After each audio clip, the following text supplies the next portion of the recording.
welcome to the Kickoff Stadium. It's of course Namibia versus Italy, and it's a beautiful chilly day here in the capital, but it's a lacquer day for rugby nonetheless.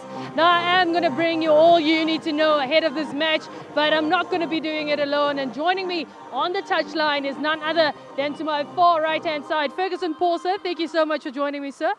Thank you so much, CJ. Good afternoon. It's good to be here. Very excited. Great to have you here. And we also have the man in the middle, Dewald Kutsia. Thank you so much. Is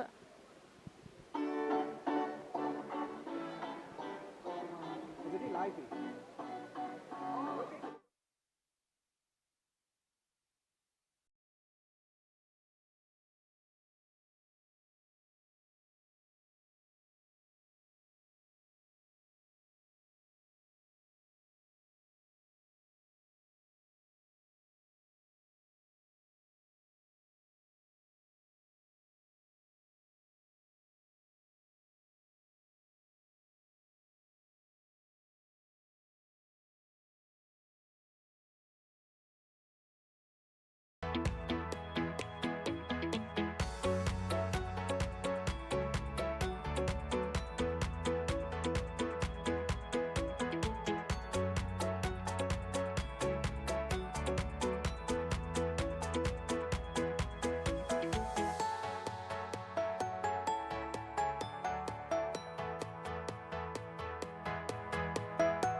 Good afternoon and welcome to the Kickoff Stadium. Of course, a beautiful winter's day here in Namibia's capital, Windhoek. And what are we doing at the Kickoff Stadium? It's of course the home of Namibian rugby, and it brings you none other than the Namibian and Zuri clash here in the capital. Now, I'm going to be bringing you all the insights that you need to know in terms of this fixture, but I won't be doing it all alone. And joining me on the touchline is none other than Ferguson Paulson. Ferguson, thank you so much for joining me here. How are you feeling about this auspicious occasion?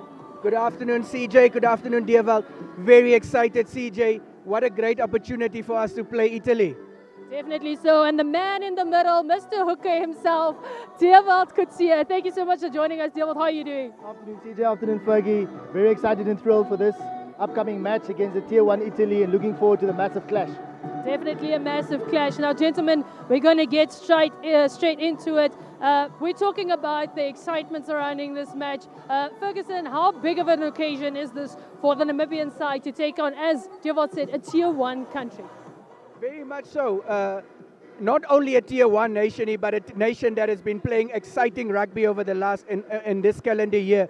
So it's a big opportunity, and it's the national side playing. So it's an opportunity for the players to get a cap, an international cap.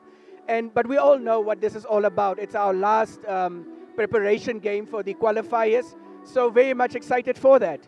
Definitely so. Dewald, how much you've been in that national jersey, you know what it means. How big is it of an occasion for these boys playing a Tier 1 nation in front of their home crowd? I think it must be a very big occasion, CJ. The only opportunity they get is at World Cup to play against a Tier 1 nation, mostly facing African countries.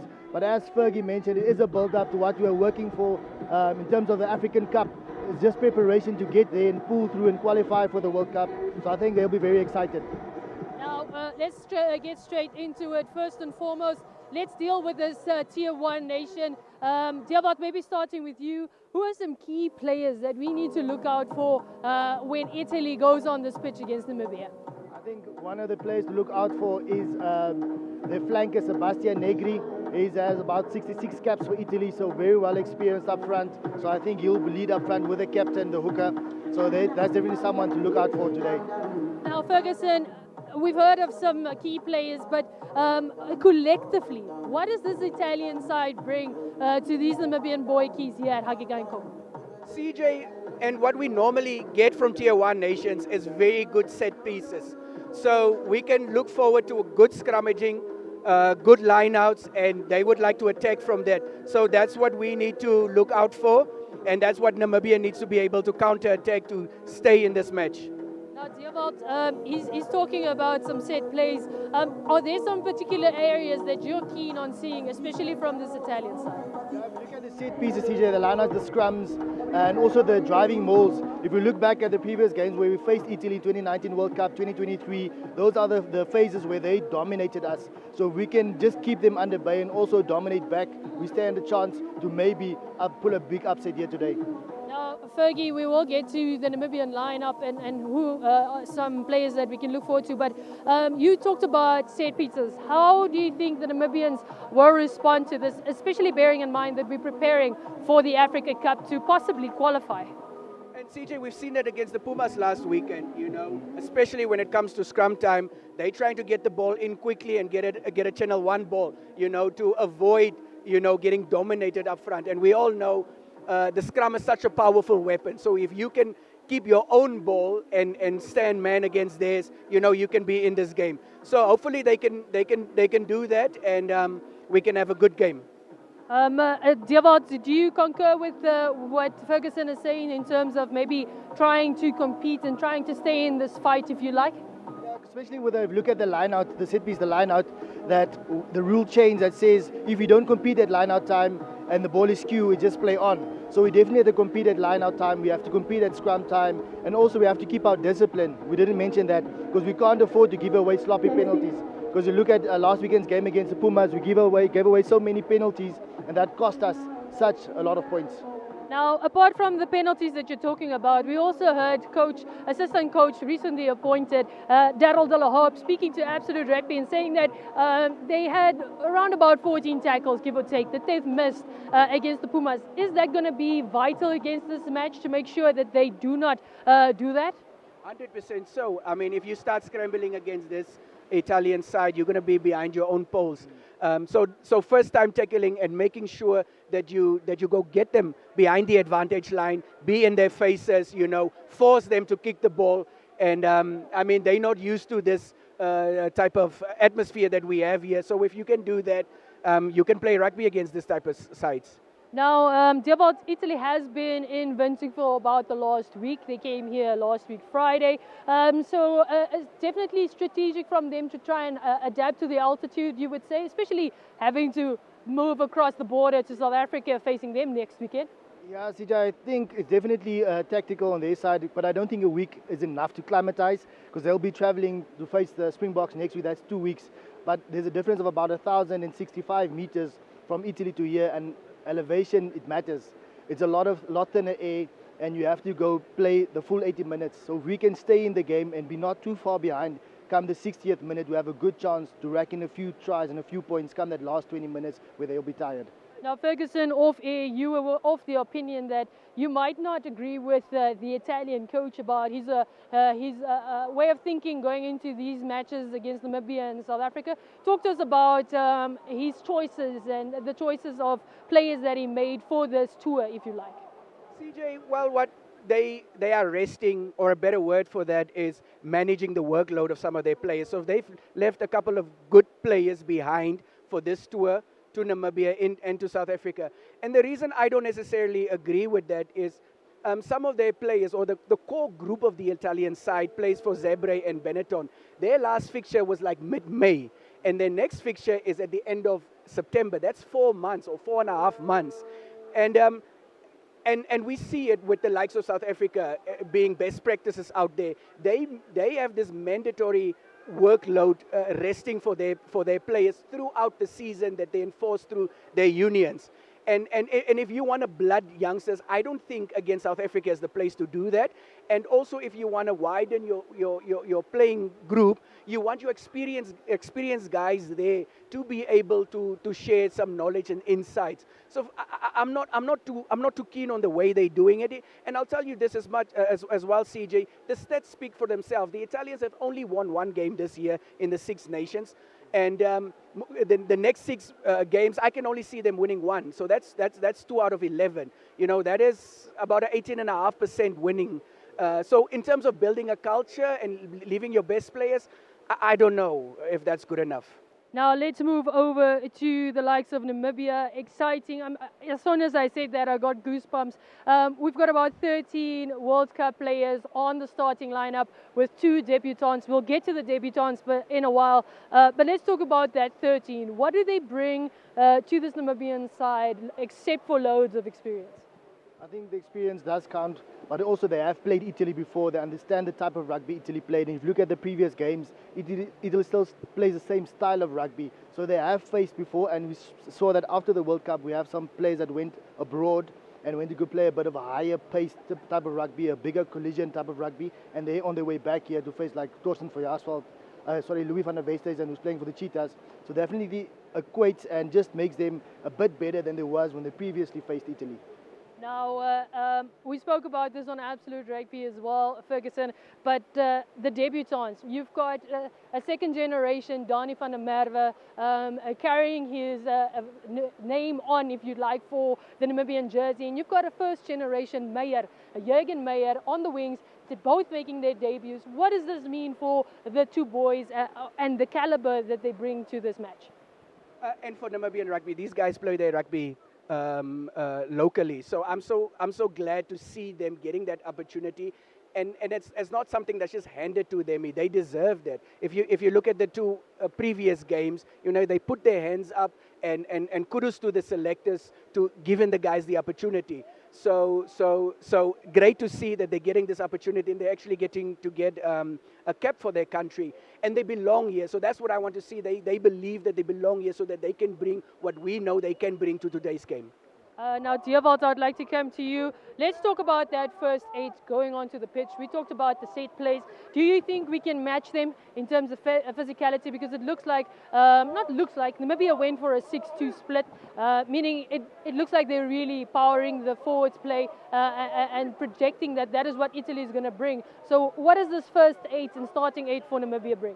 I think with the coaches, where they looked at, they know Italy is going to be physical. And first of all, they're tier 1 nation. They play against Ireland, Scotland, Wales, England. They play a lot of big teams, and that's a much more physical rugby than tier 2, tier 3, tier rugby. So they prepared to have a fresh set of legs that can keep up, because they look to dominate, and just if they don't dominate, just to keep the Italians at bay up front and just to stay in this match long enough to tire them out and maybe pull this one through.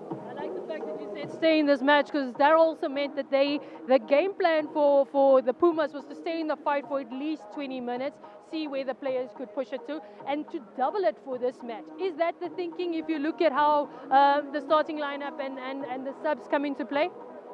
Very much so, CJ, and I think they even stayed longer in the match than we give them credit for against the Pumas as the boys pass us by. And that can only happen if you look after your own ball well enough. Because they're saying offense is the best form of defense. So if they can do that, then they can stay in this game for as long as they can. And we've seen that against the Pumas. Sad news for the Namibian side is, of course, Ula Blau has been ruled out of this match due to a knee ligament that is torn. Talk to us about missing him, but not just that, being replaced by AJ Kearns. Would you say that it fits the bill? I think it's unlucky for Ula. I was really excited to see him play. He's a special player. He grew up playing at United, then making his way to UJ, and his coach there said he's instrumental for UJ at fullback. The way he played with Felix, me and Ferguson had the conversation where you can just see them interplay. So I'm sad to see him out, but then again it opens up another door for another player. We saw P. Westenkamp, unfortunately not included in the squad, but luckily there might be a lifeline for him, that there's an additional spot that we need a backup player that covers fullback, fly off, and it's just that player, the tactical player at the back. Now, Ferguson, we did talk about the 6-2 split. Do you think Namibia is well diverse in their backline to make sure that they cover if a niggle does appear somewhere on the field, say at a 10 position? Yeah, CJ, I really think so. And we saw it last week. We saw how diverse our fly-off was, playing at fullback today. So he can cover both. He can cover both positions, and I think we can definitely do that. And we've seen it when they keep ball in play. It doesn't matter who slots in. Inside on the outside. So I definitely think so. One or two key players that you think have been really standing out for Namibia against Uganda and the likes of the Pumas that's really going to bring or could set the tone here in this match? I think one special and player that I'm really excited for is Jürgen Meyer. He played under 20s this year, won the Bartes with him. He's been knocking on the door for a while. I think the fastest winger in the country at the moment. And just saw against the Pumas, he just didn't get enough space. So hopefully today he gets that space because he's got blistering pace. And unfortunately for Italy, like Ferguson mentioned, they left Anca Capuccio at home. So there's no one fast enough to catch him in the country, unfortunately. In the country, we dare the people out there to come catch Jürgen Meyer, but you got to make your way through to Huggy Geinkop. Now, Ferguson, I'd like to tap in on you as well. Who do you think could put out their hands here, even if it's the abroad players that came in? There's a Johan Retief that came in. There's I almost said Torsten van Jaarsveld as well. We've got Chucky on two. We've got the likes of Max and Prince that are here. Tian Swanepoel. The list continues. Who do you think can put up their hands to create that tempo for Namibia? I think it starts up front. We saw that last week with our back row, you know, Boyson, Max, and our captain. So it starts up there. They need to lay the foundation.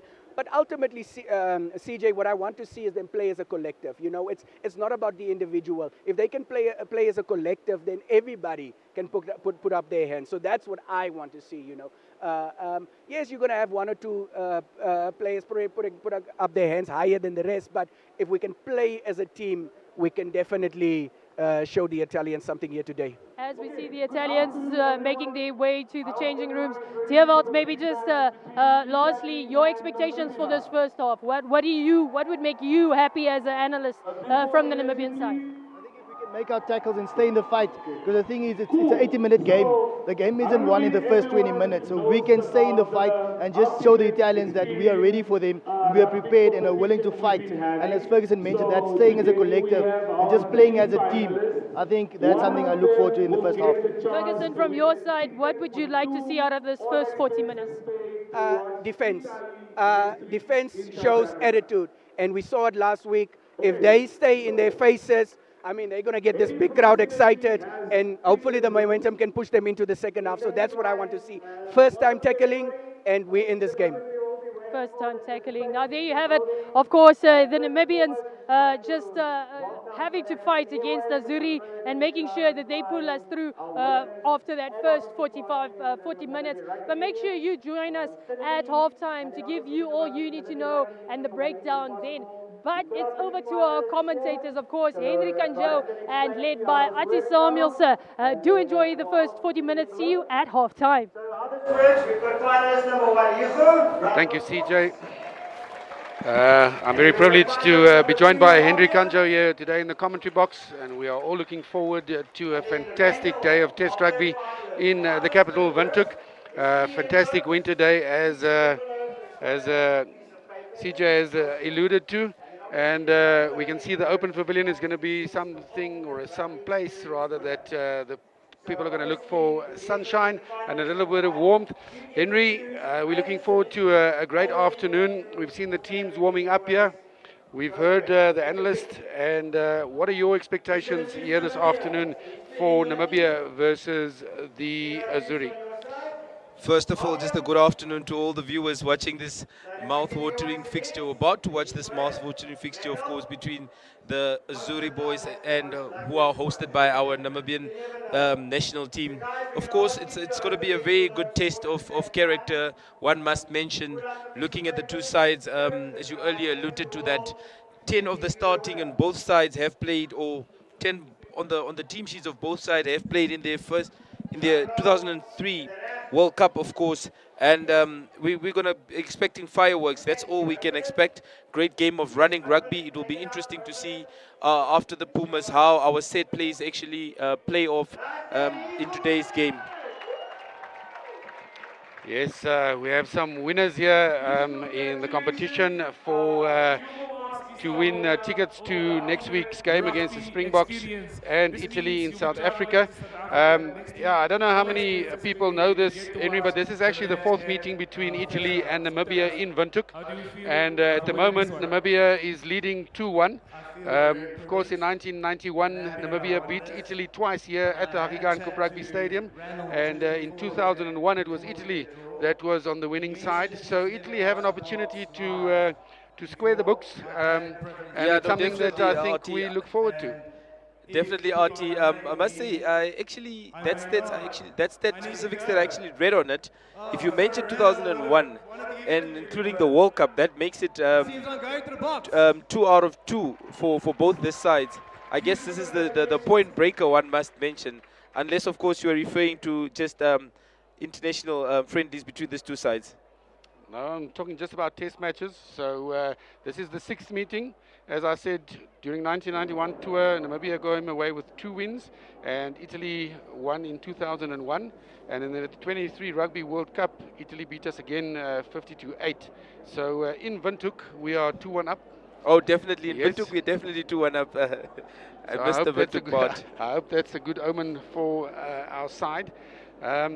Yes, the stadium looks very good. The people coming in droves. A slight breeze that is blowing here as well, keeping it nice and cool. I'm sure the Italians think this is lovely summer weather, but of course rugby is a winter sport. So from your perspective as well, we heard the analysts previously saying what they expected for the Namibian side. I think Italy also coming off a bit of off time, so their squad also just getting together now in preparation for the rest of the season, and they're using this as a preparation, of course, to go and play 2 test matches in South Africa. So it might be the best opportunity we have for them coming off a bit of a break to get that 3rd win in Windhoek. Yeah, no, definitely, Oti. Looking at Italy's form for the past few games that they've played, has not been the best of forms, of course. Also taking into consideration the nations that they have played, so it is definitely a good opportunity for us. You don't get Italy any lower than what they are right now. Taking the form into consideration, as also considering that the last test match they played was against Ireland in the Six Nation, where they suffered a defeat of 22-17. Yeah, and 17-22 defeat against Ireland, who went on to win the Six Nations, I think actually bodes well for Italy if they can keep that consistency. But we know what happens with international breaks. I think some of their players haven't played in about 3 or 4 weeks. So hopefully that counts in our favor.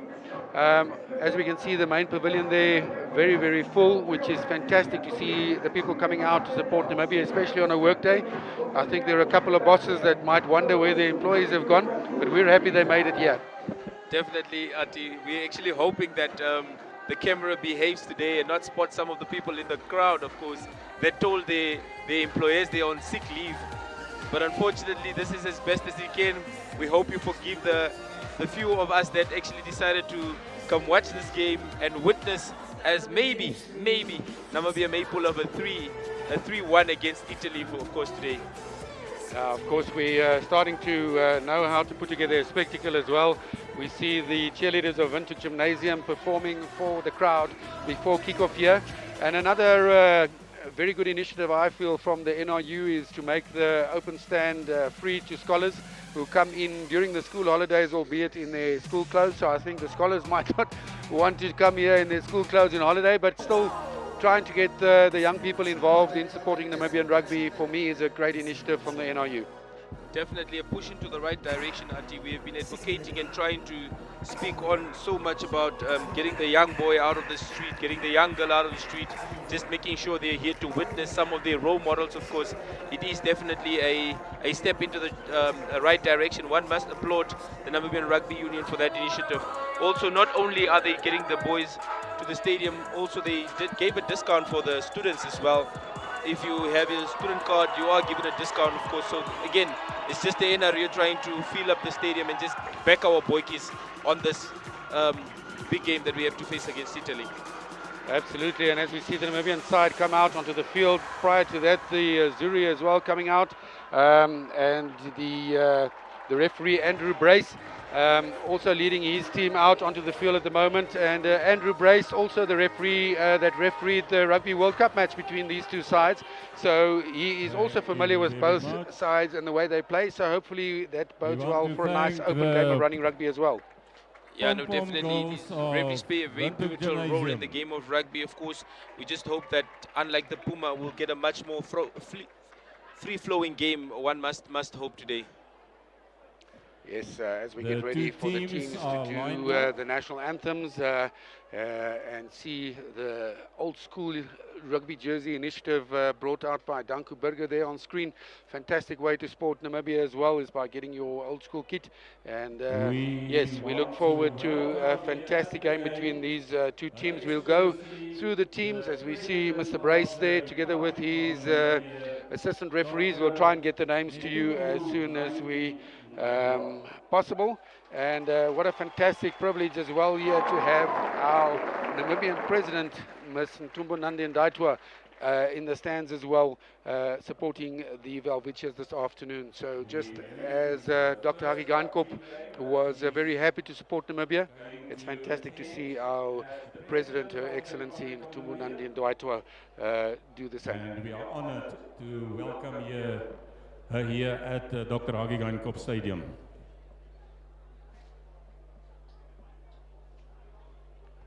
So just getting ready for the national anthems. Of course, this is an official test match, so it is a great privilege, I think, as well, especially for the debutants this afternoon to experience this type of vibe, Henry, and blood them a little bit for what they can expect in future internationals. Yeah, definitely. Artie, you summed it up so well. The likes of the Jurgen Meyer, who will get, who are fortunate enough to have their first test rugby being played in front of their home fans. I'm sure the family of the of Dani and Jurgen are in the team. Hopefully, the likes of Sydney Halupe also will make their way to the field and just brace this moment and get the feeling of how it is, of what the test rugby match can actually have in store for them, of course. Yes, there's nothing like that feeling wearing the Namibian jersey in front of your home crowd and getting involved and getting supported by a very excited home crowd. As we can see there, the main pavilion filling up nicely. If you haven't made it down to the Haki Geinkop Rugby Stadium, please do so. Come and support the Velvichers as they prepare for the Rugby Africa Cup. There are the teams. We start with the Namibian side. Aitembu Shikufa, Louis van der Westhuizen, Arnos Kutsia, Adrian Ludik, Johan Retief, Prince Kausev is the captain today. Max Kachisheko, Adrian Boysen, Jacques Tron, Tian Swanepoel. That combination looking forward today to get back into their stride. Jurgen Meyer, Danku Burger, the vice captain, Alcino Isaacs, Dani van der Merwe, and Andre van der Berg. And the substitutes, Armand Kommering, Jason Bernardi. It is Sydney Halupe, Ruan Ludik, Johan Luttig, Pieter Diergaard, and AJ Kearns replacing Ula Blow as a late replacement, and Kiron Majid for the replacements there for Namibia. You can take us through the lineup for the Italians, Henry. Not? All right. Then we'll go with Jacopo Trula, Paolo Odugwo, Tommaso Menoncello, Leonardo Marin, Simone Chiesi, Giacomo Dare, Alessandro Fusco, Ross Vincent, Manuel Giuliani, Sebastian Negri, Riccardo Favretto, Nicolo Canone, Marco Riccioni, Giacomo Nicotera, and Danilo Fischetti. That's the run-on side. And we have the replacements: Tommaso De Bartolomeo, Mirko Spagnolo, Mohamed Hassa, Andrea Zambonin, Lorenzo Canone, Stephen Vani, Giulio Bartaccini, and Mirko Belloni. And as we mentioned earlier, as we see Her Excellency the President coming out to meet the players, 10 of each of the side today played in the 2023 Rugby World Cup pool stages game. And fantastic honor to have Her Excellency President Ntumbu Nandi-Ndaitwah gracing the Haki Geinkop Rugby Stadium here this afternoon. She will be introduced to the teams, and once she has been introduced to the teams and the officials, then we'll move over to the national anthems. So as we said previously, of course, this is Namibia's preparations, or a big part, in fact, their final preparations for the Africa Cup 2025. We know that the Africa Cup is the pathway to 2027 Rugby World Cup in Australia, and probably the easiest pathway if you look at it that way. If you win the Africa Cup, you automatically qualify for the Rugby World Cup, and I'm sure that's what Namibia will be trying to do, Henry. Yeah, no, definitely. I'm sure the team and management have also come to the realization that that is the easiest way, and obviously a great way to build momentum also as we prep for the World Cup. Of course, that is if we do, if and should we do qualify for the World Cup. And we will now get ready for the national anthems. It will be the national anthem of Italy, the Azzurri, to be sung first.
Thank you very much. Please remain standing for the national anthem of the Republic of Namibia.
Always brings goosebumps, no matter when or where you sing it.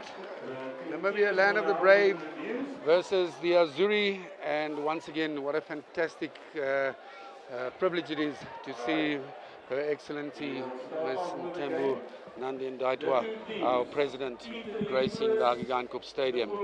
So Italy will have, I don't know who's won the toss and will be kicking off. It looks as if it might be Namibia taking the kickoff here, Henry. So we were talking about the Africa Cup previously. This is our last preparations for the Africa Cup. Of course, that kicks off on Tuesday, the 8th of July. So in just a little more than 10 days. And our first match up will be against Senegal. This test, I think, is exactly what we need, just to make sure all the players are on board. And also, obviously, the first time that Jacques Burger, as the interim coach, is going to be able to see where our international players and our local players are as a unit. Yeah, no, definitely. It is well that you mentioned that, Artie. again, there is no such thing as too big of a test, and this is a good example of it. Great preparation, great reality check. Of course, again, we want to measure ourselves against the best, and measuring against a tier 1 nation in the form of Italy is definitely what Namibia needs and will need for the preps for the African Cup, of course. Yes, it's going to be Tian Swanepoel who's going to kick off. Mr. Brace giving the go-ahead. A high flat kick there by Swanepoel, taken in there for the Italians. Very strong drive there off the first thing. It looked as if that ball came out there loose, but Mr. Brace says all is fine. The Zuri driving forward there for the Italians, setting up the ruck and mauls. And we heard from the analysts as well, this is one place where Namibia needs to stay in the fight and stay strong. And immediately discipline offside for the Namibians. The first penalty of the game there going the way of Italy. And that's also going to be something, Henry, that the Namibians, we can't afford against a side like Italy to be ill-disciplined. Yeah, definitely early penalty there in the game for Namibia. Coach Killer once would say against where they mentioned Jog mentioned earlier in the week that they would like clean rucks, and it starts in the first minute already, as we can see. However, it's too early to judge. One must mention, and we just hope that this is not a continuation of this. Yes, of course. Nerves also, no matter how experienced you are, also playing a role.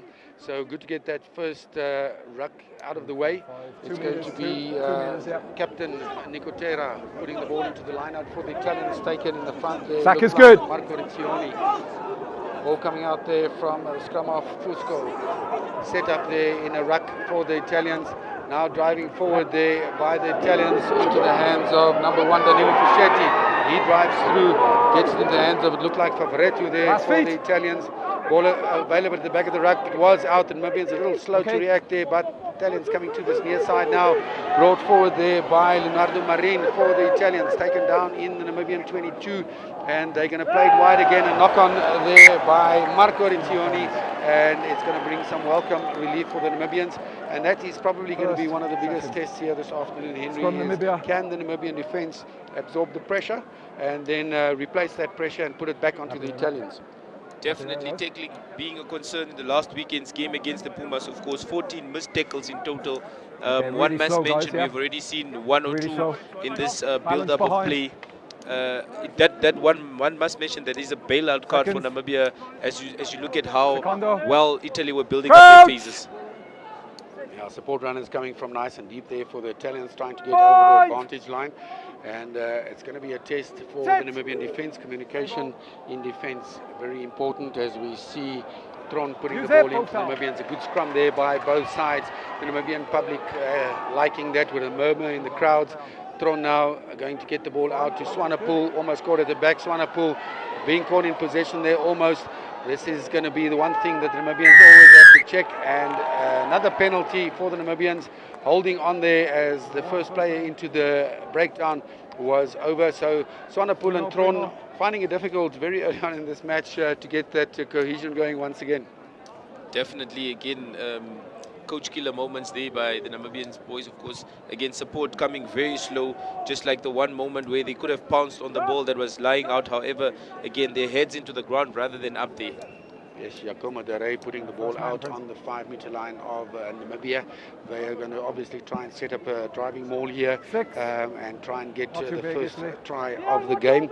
But also one thing that Jacques Tron will have to look at is clearing the base of the rucks a lot quicker.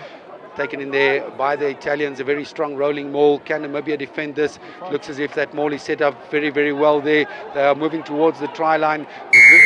Once again, ill discipline, and the first points of the game is going to be a penalty try for the Italians, and it comes in the 4th minute of the first half. So 7 points there to Italy. 4 minutes into this game, and unfortunately for Italy, it looks as if that driving maul has cost them a little bit of an injury. So yes, we spoke about it early on. We'll have a look at the replay there.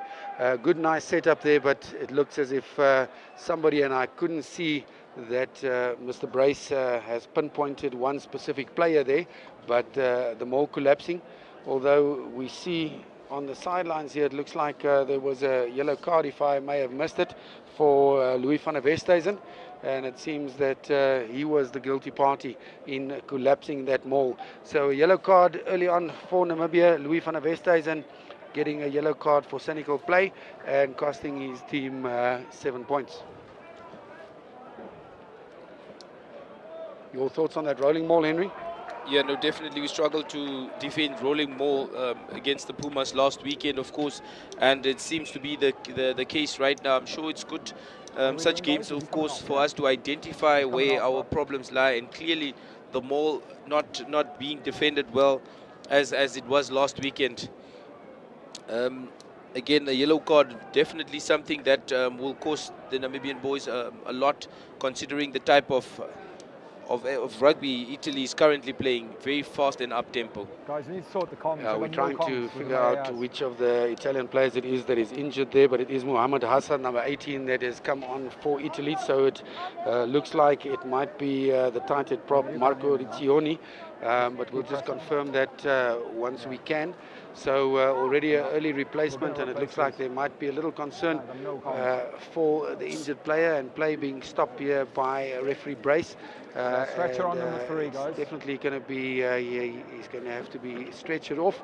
So it looks as if the equipment for the referees also, as we have a look at there once again, and it seems to be the number 3 there, Riccioni, being injured in the ruck, and he will be replaced by number 18, Mohamed Hassan for Italy. So 4 minutes into this first half already, fairly long break in play as we try and get the referees' communication gear sorted out. I'm glad to see it's the referees from Namibia that are helping them out. I almost thought that it was the medics that were looking after the referees. Thankfully, none of them look injured at the moment.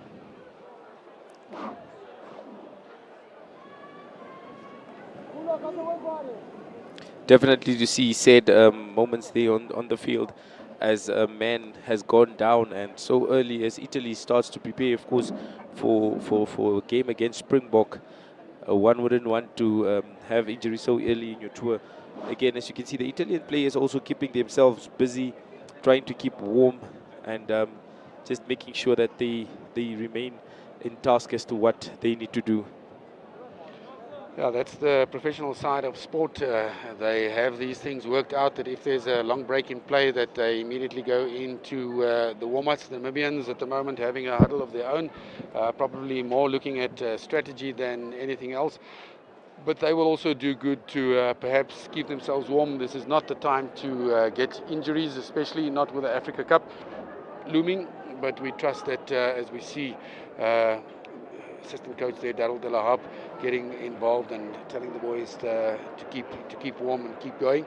So we'll keep you updated on, as we said, the injury for Italy, as it's taking a little bit of time to get the player off the field here, and unfortunately that means that we don't have rugby to look at the moment. The spectators on the other hand still enjoying themselves, and a nice Namibian vibe, as we always see at the Hagigainkop Rugby Stadium, still flowing here, and first test match of the season for Namibia, and hopefully the next one that we can see, as we see those test stats. 3 out of the last 5 versus Namibia. Italy has won, but we remain proud of those first 2 that we have. So 2-1, as I said earlier, for Namibia at the Hagigainkop Rugby Stadium.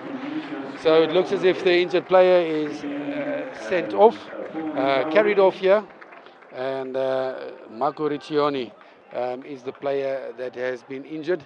We'll see those 2 wins in June 2020 to June 2001 rather, 49-24. So not big scores for Italy against Namibia, and we hope that remains the same, Henry. Yeah, no, definitely we hope to keep it very close, of course. Swanepoel gets it underway again for Namibia. Knock on there by the Italians. So Namibia on the front foot after the short break in play. Just outside the 22 of Italy. Knock-on advantage being played there. Swanepoel with a short ball into the hands there of Alcino Isaacs. He carries the ball up. Now from Tron to the forwards, trying to drive and get some field advantage there.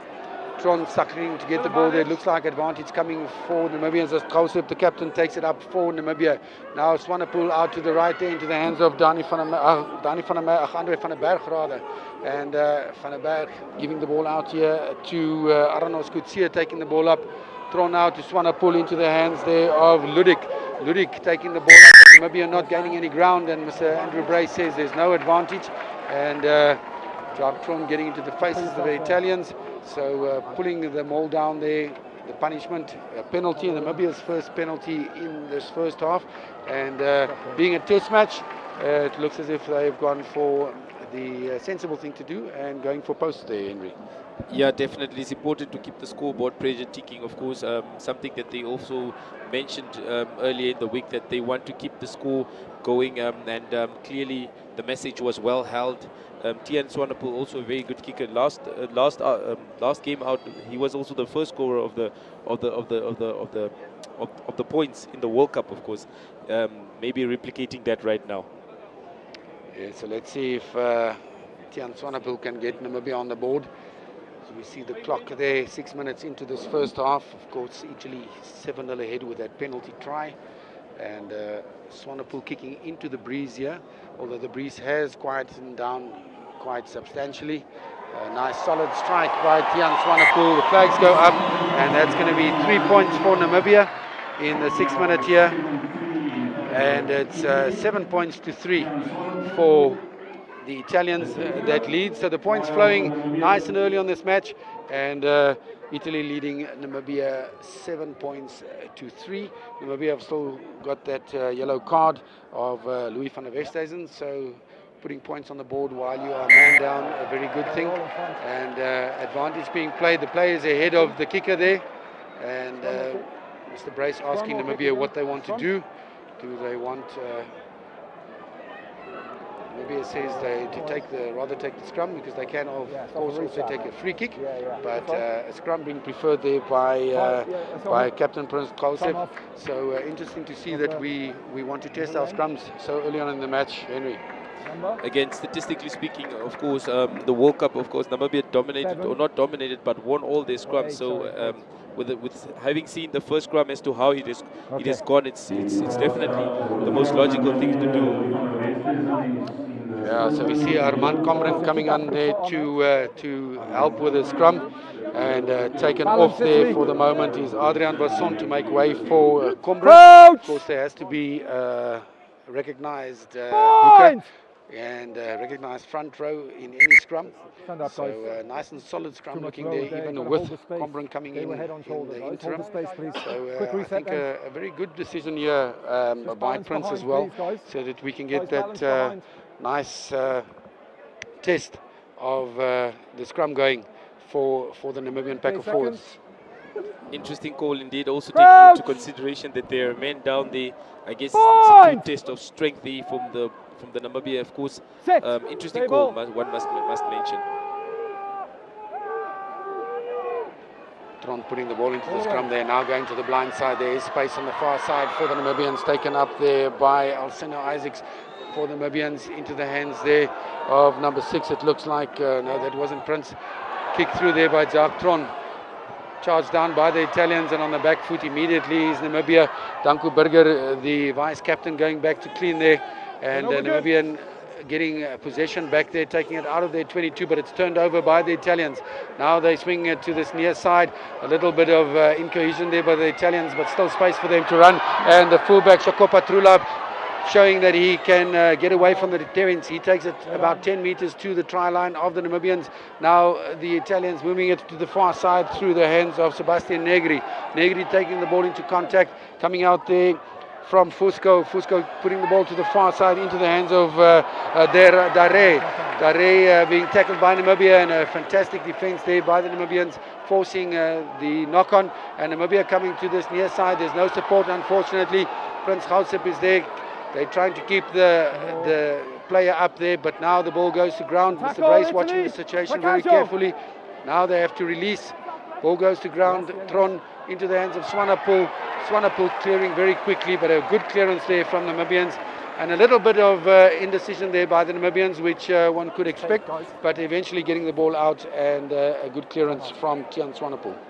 Definitely a risky play there for the Namibian team, of course, playing in their own 5. One must mention the most logical thing, the easiest thing to do in that position is just exit, and we got a bailout card, and we were able to exit, of course.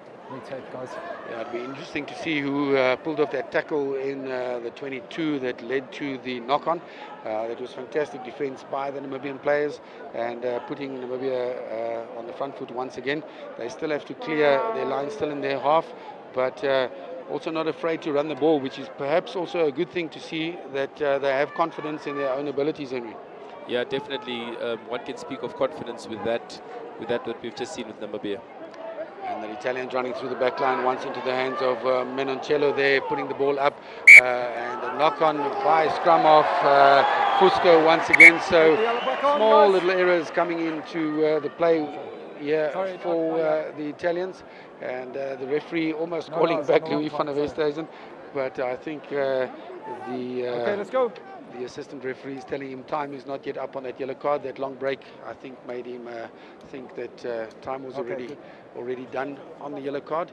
Into the 10th minute of this first half, and already a lot of excitement and things to look at for both coaching sides rather, and unfortunately that injury to Marco Riccioni causing Italians to make an early substitution. So another scrum here for the Namibians, just outside their own 22. And now collapsing the scrum being called there by Mr. Andrew Brace. And unfortunately, once again, just the technicalities and the discipline letting Namibia down, Henry. Definitely at one moment there we thought we've got the scrums going. Interesting is that if you look at the amount of scrums that we have had so far, my count is about 5 scrums. All of them not necessarily considered by Namibia. Ball handling skills looking not too good for the Azuris. One must highlight, of course, 5 knock-ons within the first 11 minutes, uncharacteristic for the side of Italy. Yes, that's what we said prior to the match kicking off, is that some of their players have been out for up to 5 weeks, not playing any rugby, so it is probably something that one would not like to see, but can expect, as we see the put in there from Nicotera.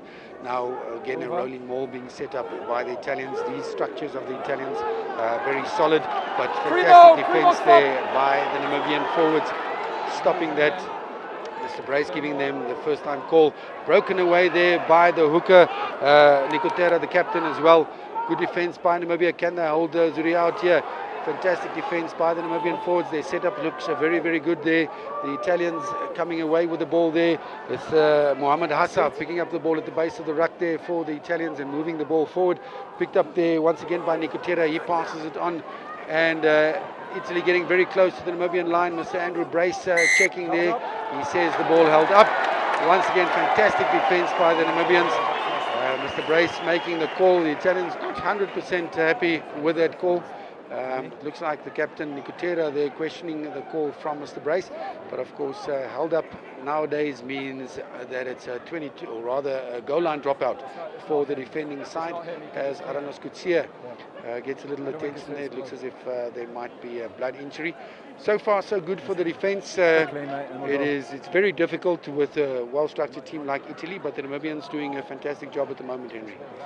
Definitely, one must applaud the Namibian boys there for great show of character, of course, great attitude on defense. You can see how quick they're getting back on their feet after a tackle, as we've seen there. Max also, who just made a tackle and quick up on his feet. Again, and they're being rewarded for their hard work and a show of character in defense. Nice deep dropout there from Tian Swanepoel. The Zuri running the ball back from the own halfway line, taken in by Rosman Cent, but a fantastic tackle once again by the Namibian defense. Now Italy playing the ball a little looser, trying to spread, as we see number 11 there, Simon Chesi, coming from the far side, creating space for the Italians, taken up by the lock forward there, Ricardo Favretto.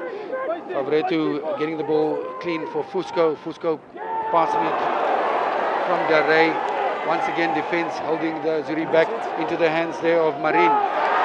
Once again, the ball going loose for the Italians. Not very good play by the Italians. Fantastic pressure here by the Namibians as they try to get the ball, and a great penalty there by the Namibians. Fantastic pressure being put on the Italians there, Henry, from this Namibian defense. We can sum that up in one word, Artie. One must mention in its attitude. The boys really feeling the crowd, of course, coming into play as well. You can just see the tackles being driven back, and those are the type of positive tackles that one would need. Great leading from the front there by Prince, as we can see. Tempers flaring there a little, and it's the captain Ikutera just speaking to Mr. Andrew Brace there. That's one thing that we can say. This might be a warm-up match for both these sides, but it's still a test match, and you can see the passion from both sides coming out in that little scuffle. And it's going to be Tian Swanepoel once again going for post to see if he can get the score down to 1 point, the deficit down to 1 point for the Namibians.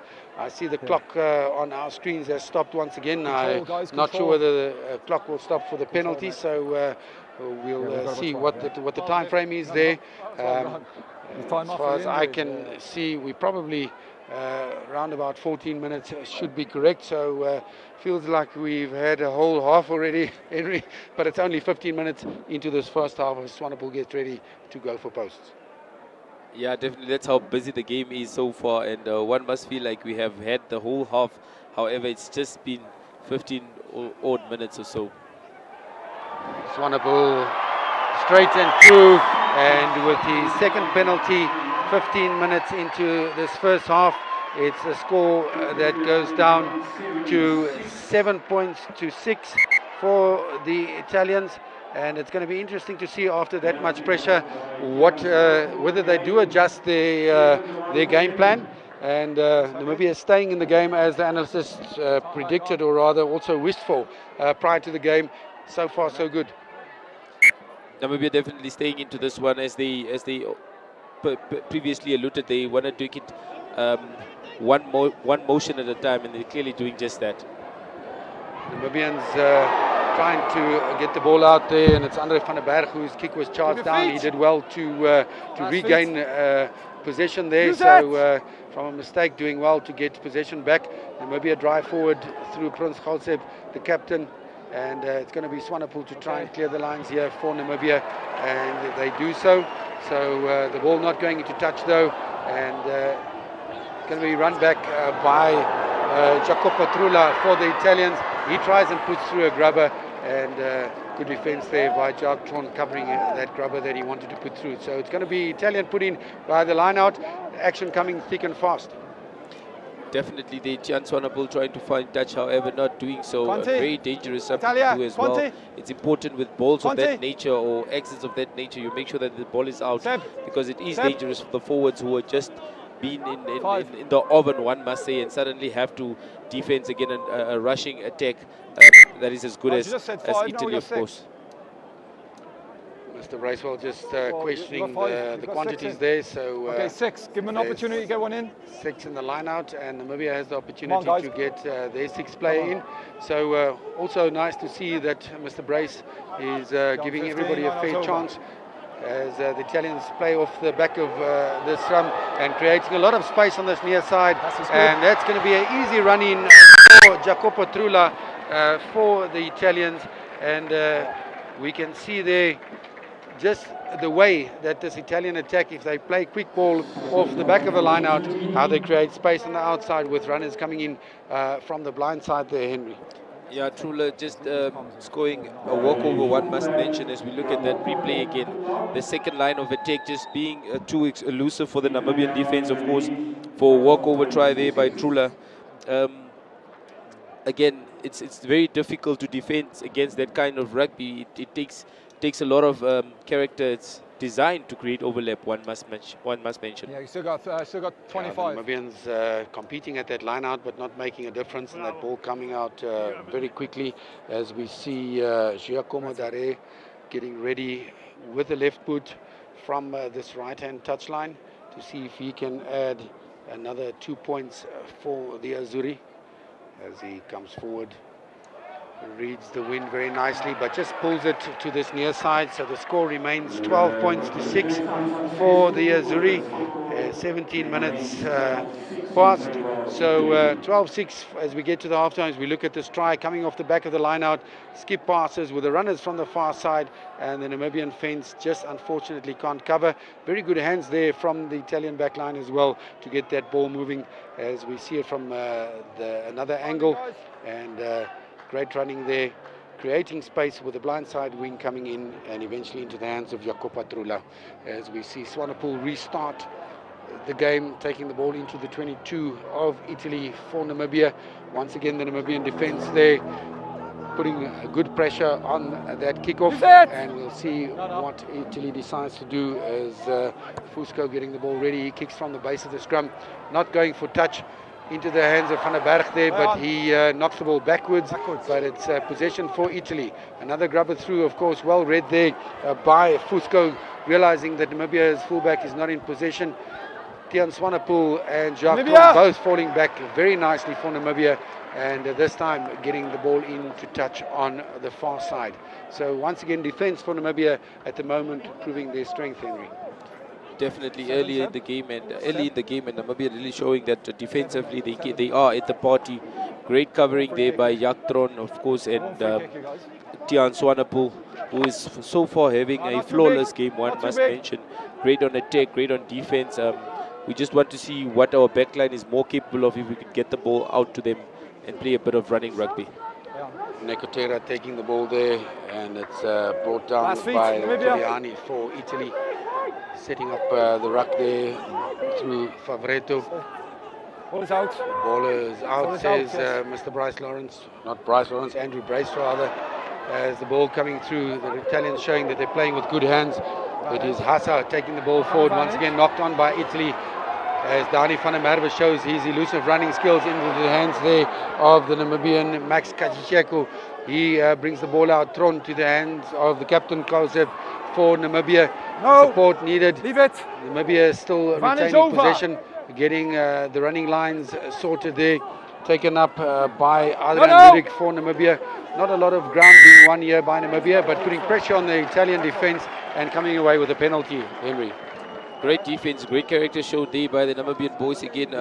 My concern is a bit of individual running that is happening so far. We're lucky that we're retaining the ball. However, support coming slow, very slow there by the Namibian boys, of course. One would hope that it does get better and they do iron those support running out really quickly. Yeah, it's good to see young players making their debut like Dani van der Merwe, not being scared to take the ball up. Unfortunately, those situations you also need to read exactly what is best for a specific situation. But he managed to get the ball out in the contact, so I think we can give him a tick mark on that passage of play. Definitely, we grow as we play, of course, as we mentioned, and that's all you need to do. And taken in there at the back of the line out by Aranos Kutsia. I'm not sure he was the one they were aiming for. Taken out by Adrian Boysen, who's back from his, rather not back from a yellow card, but taking the ball up nonetheless. Johan Retief taking the ball forward for Namibia. Unfortunately, a knock on by the Namibians now. Now some space on this near side and taken out by Paulo Odogwo. He kicks the ball forward. Now it's going to be a foot race, and it's going to be the Italians that win the foot race through number 12, Leonardo Marin.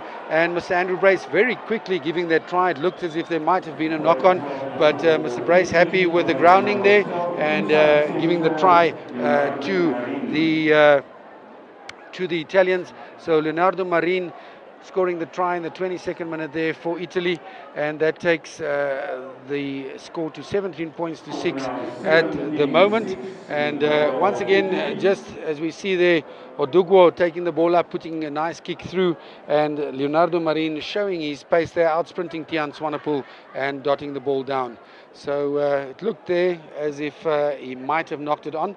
But of course, the rule saying that if the ball goes down with downward pressure, then that is a try. And I think we can look at that a couple of times in replay. It's not going to change the scoreboard, Henry. Definitely, the referee does have the last say at the end of the day. Without any TMO, it's a try is awarded, and we have to move on from it.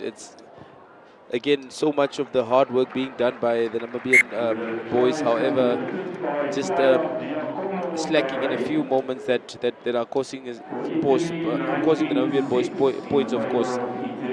Yeah, Giacomo Dare getting the conversion here for Italy as we look at this try again. Odugwo seeing the defense coming across, puts the ball on the foot, kicks forward, well paced, and we see there that the ball might have been fumbled, but there was downward pressure, so Mr. Brace happy to give that try. Score then 19 points to 6 as we look at the last part of the replay there, and the ball being dotted down. Play underway once again. Swanepoel once again putting the ball just into the 22 of the Italians. Now. And perhaps just a little bit too much weight on the kicks at the moment. Italy now trying some interesting plays as Odugwo gets the ball. And yeah, knocked forward there by Odugwo. And no advantage for the Namibians. It was for Namibia, Jürgen Meyer there trying to get the ball back, but he was taken into touch and a knock on by the Zuri. So the handling, as you mentioned earlier, Henry, of the Zuri, not quite what we expect from a team of their caliber. Again, would give them the bailout card by saying that they haven't been played rugby since the 20th of March, of course. But then again, if you're a tier 1 nation, some of these things, some of these handling errors, my count currently at 6 knock-ons for the Zuris, and we've only played 24 minutes so far. It's shocking. One must highlight as well. What we can see, I think, through that crossfield kick from the Italians is that they've already figured out that they might have a better chance by going wide against the Namibians, creating space on the outside. That this pack of forwards of Namibia and the defensive lines are already making them change their game plan. So a good sign there for Namibia, with 25 minutes gone in this first half, that they've already forcing the Italians into changing the game plan. As the ball comes out to Swanepoel. Swanepoel in the hands of Jürgen Meyer. High tackle there, picked up by Mr. Andrew Brace, and Adrian Boysen taking the ball forward for Namibia, driving up, supported there by Johan Retief. The ball at the base of the rack there, and Jacques Tron getting the ball out, but no advantage for that high tackle. Mr. Andrew Brace calling them back for the penalty.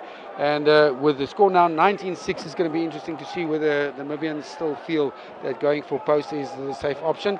And indeed, Tian Swanepoel decides they're also going to change the game plan a bit. Right in front of the post, they're going for touch, Henry. Clearly momentum playing a very pivotal role in that decision making. Of course, Namibia being able to notice that they do stand a chance and can score try from this set piece, as we see Jürgen Meyer just slightly being tackled high there, and again that comes with pressure from the Italian, who just couldn't handle the Namibian side. Line out for Namibia at the back, not being able to take it, and we lose possession, so 3 points. Italy, stop! They were begging there for the Namibians. Jürgen Meyer getting under this high ball, but a good clearance there from the Italians, and unfortunately Namibia not making the best of their chance. And that's also, one has to say, part of the basics. If it is your ball in a line out, fixed phases, set pieces are very important in test matches to be able to give your forwards go forward ball. We've been speaking so highly of the set piece, Oti, and these are one of the things that we need to constantly secure. Yet another one, another high tackle there, of course. Second high tackle there by the Italians, and it looks like this might be a yellow card for the number 5 there, Riccardo Favretto, apologizing to Jacques Tron. So a nice touch there from the Italians, but it's the second penalty, and Mr. Brace speaking there to the captain, Giacomo Nicotera. So lucky, I think, to get away with that and not being carded, but a little bit of an untidy line out there for Namibia once again, putting Jacques Tron under pressure, and that's definitely something that I'm sure they're going to be working at for the rest of the game, and also before they travel to South Africa for the Africa Cup, Henry. Definitely preparations is vital and pivotal before a tournament as big as the African Cup, and these are the type of games where you actually get to see who and what the exposure is that you are exposed to, and these are definitely moments that Jacques Burger and his team are writing down and making sure that they take notes of it, as we're about to see yet another line out. Van der Westhuizen putting in pressure on the line out once again at the front there, and Navesteisen breaking through the defense of the Italians there. Jacques Tron at the base of the scrum into the hands of Kauseb. Prince Kauseb, the captain, taking the ball forward for Namibia. Good ruck there by the Namibians. Thrown into the hands there of Max Kasisheku for Namibia. Now they're losing field, but Jacques Tron finding a little bit of space. He's tackled backwards. Still some support by the Namibian forwards, keeping possession. And Kauseb waiting for the ball on this near side. He takes the ball up once again. Clear ball there for Namibia. And Jacques Tron coming, getting the ball out here to Johan Retief. Retief taking the ball up upright in that drive, but now the ball coming back. Tron, the players lining up on this near side into the hands there of Ludik. Ludik driving the ball forward and now being driven away from the ball. A kick through there by the Namibians, but not releasing the ball at the breakdown. And unfortunately, the Namibians just running out of support players there at the ruck, Henry, and that's unfortunately with the phases of possession. If your support is not there, then this is what's going to happen. Definitely, Artie, looking at what we just witnessed there, it's an overcommitment at some rucks and just not having enough numbers on others, and that was inevitable to happen. Again, the structure and the port setting clearly not looking very steady, looking very scrappy from Namibia. One would hope that these are also things that they have made notes of, and that it will be better. Clearly, Burger will be the busier coach come halftime, just to iron out some of the things that we have noted so far. On a positive note, our forwards are playing very well together. The cohesion is there. I think perhaps just a little bit of guidance from Jacques Tron and Tian Swanepoel when to get the ball out to the back line, so that that go-forward ball can be translated, as you also said earlier, into giving the backs an opportunity to run at the Italians, which we haven't seen yet. 30 minutes gone in this first half, and we haven't really seen our back line performing. Definitely, control is what we need for this game so far, and Jacques Tron making work really difficult also for the forwards, one must mention, as they're putting in really good efforts, and you would want them to actually just get a breather, as Namibia trying to play very quick rugby, of course. Yes, they're taking out there some of the electronic equipment. I don't know if it's Wi-Fi or other sensors for the Namibian side, but I'm sure they will get that fixed. So guys, we can't keep moving. Nice and stay on the line, Namibia. Here this afternoon, rugby fans of Namibia coming out to support them, as we see Nicotera putting the ball into the line out, taken there by the Italians. Good pass out there, good handling by the Italians to the far side into the hands of the left wing there, Simone Gersi. And Gersi going over in the corner, a fantastic run of play. And the Italians showing that when they give the ball a bit of air, Henry, they are very, very dangerous. No, definitely one must applaud it. It's very difficult to defend against second line of attack when it's being done and executed so well. However, one must mention, if there was a bit of a step from our 13, of course, as we look at that ball again, that little bit of step would have allowed us to maybe catch up. Great fresh pair of heels there for Italy to score their try right in the corner there. Good finish by Simone Gersi at the far side there. And yes, the Namibian defense just not being able to cover those additional runners in the back line. There was almost a moment where it looked as if there was going to be another knock-on, but it was the centre, Leonardo Marin, with a fantastic take off his bootlaces and being able to get that ball out quickly to Trula, who gave the final pass into the hands there of Gersi to finish in the corner. As we have a look at Dare from the far side, this kick looks a lot more secure, and indeed he adds the additional 2 points, so 26 points to 6 now for the Italians. And the Namibians looking good in sessions, but unfortunately not being able to translate that into points, Henry. If we have a look at the replay once again, that was where the pass almost went astray, but fantastic space being created there on the far side by the Italians, and into the air and across the try line. So we see Marin take the ball off his bootlaces into the hands of Trula, and Trula passing to Simone Gese, showing great pace and going over in the far side. When we get back to live action, it's once again the Italians running it out from their own 22, creating space. Another kick forward. Has this gone too far? Yes, directly into touch, and a mistake there from the Italians, giving the Namibians a little bit of respite once again.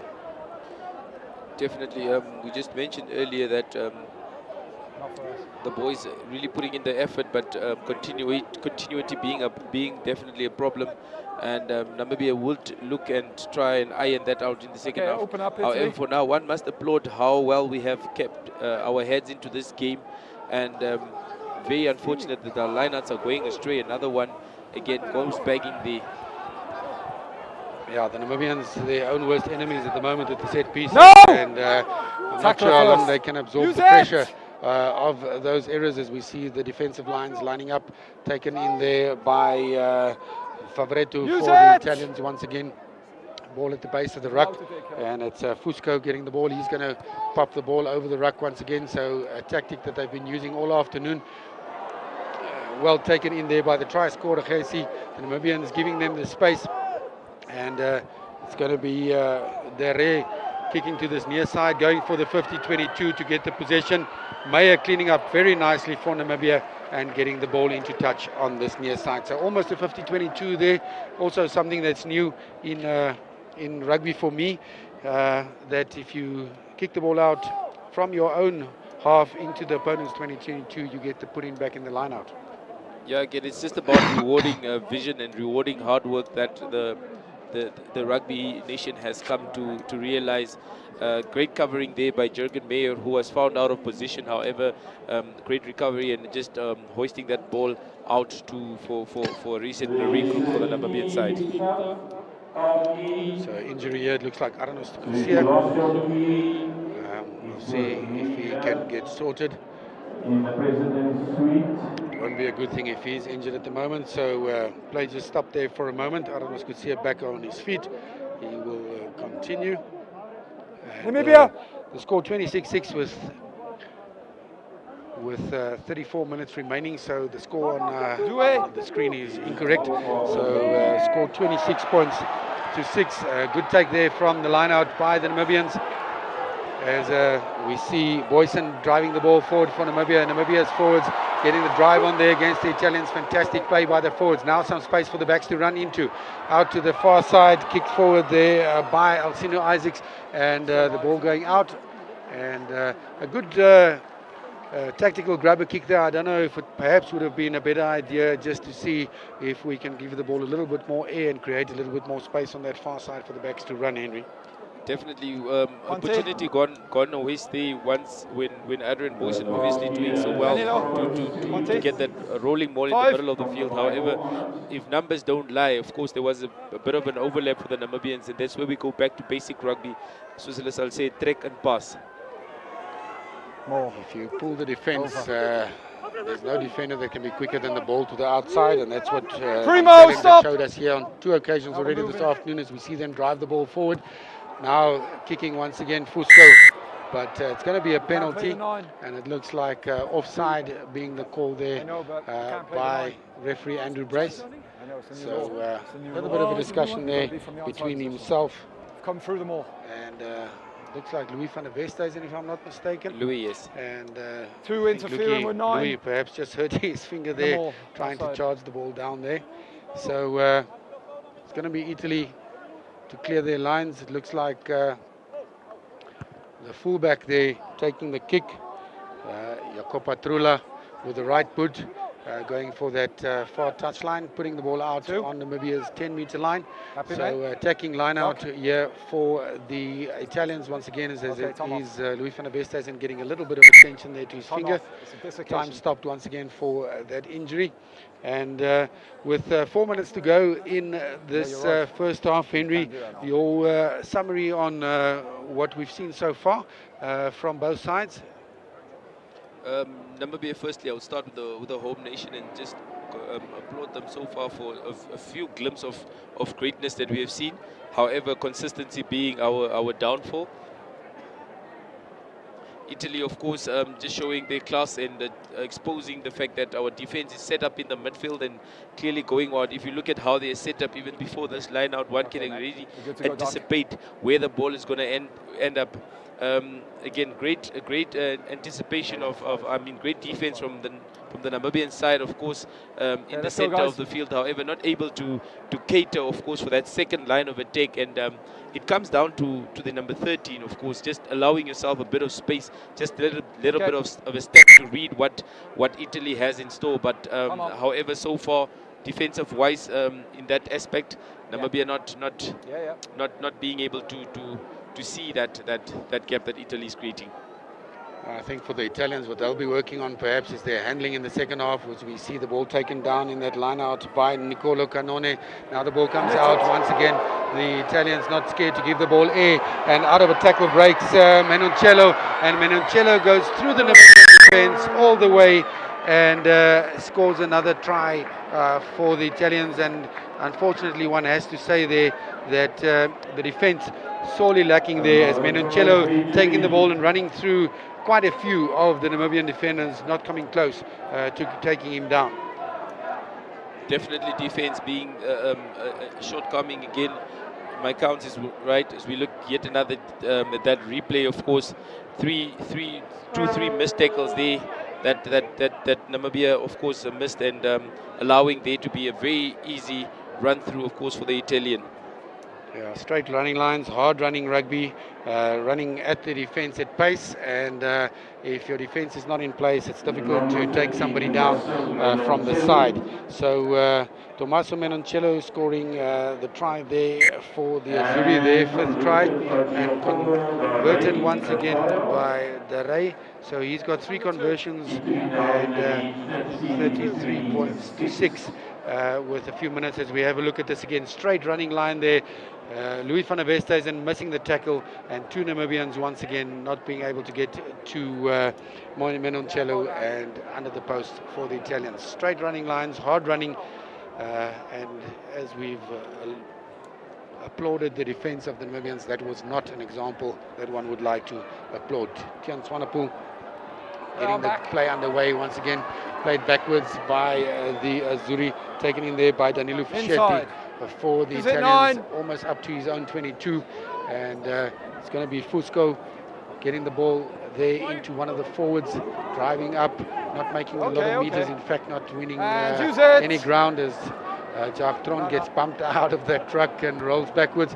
Fusco with the right foot, he's going for touch on the far side, and the ball being out there, and unfortunately Andre van der Berg not being able to keep that ball in. It's going to be a Namibian line out though, so directly into touch by the Italians, and van der Berg with a mock pass there. Louis van der Westhuizen. Last play, guys. The ball into a more structured line out with just a little bit more than a minute to go. And Namibians taking their time setting up this line out. And let's see if they can end off this first half on a positive note and put some points on the board. Guys, Mr. Brace not happy you're moving as well. with the gap. Respect the gap, you're moving as well. He calls the players not too big, to Namibia. respect the gap. Italy, it's going to be Namibia to put the ball in once again. It looked there as if Johan Retief actually took probably the best line-out ball of the half so far. Now in the front, it's Ludik taking a good line-out ball. Namibia a lot better in their structure, as we see Andre van der Berg coming to this near side, trying to get one over on the Italian defense. Good support there by the Namibian forwards as the ball comes out on this near side. Swanepoel into the hands of Kutsia.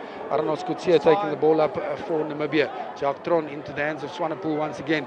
There into the centres, driven up by the Namibian backs. Swanepoel now going to go for clearance.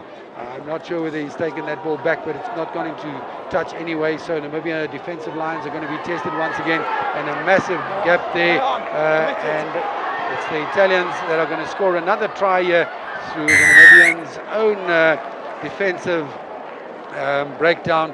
And looks like Trula once again, Jacopa Trula scoring that try, the fullback. from broken play. And unfortunately, not the way I'm sure the Namibians wanted to end this half. As we have a look at this, Casey coming through with a nice kick there. Kicked forward by Tommaso Menoncello and the fullback Jacopo Patrula rounding off that movement for the Italians. 38 points to 6.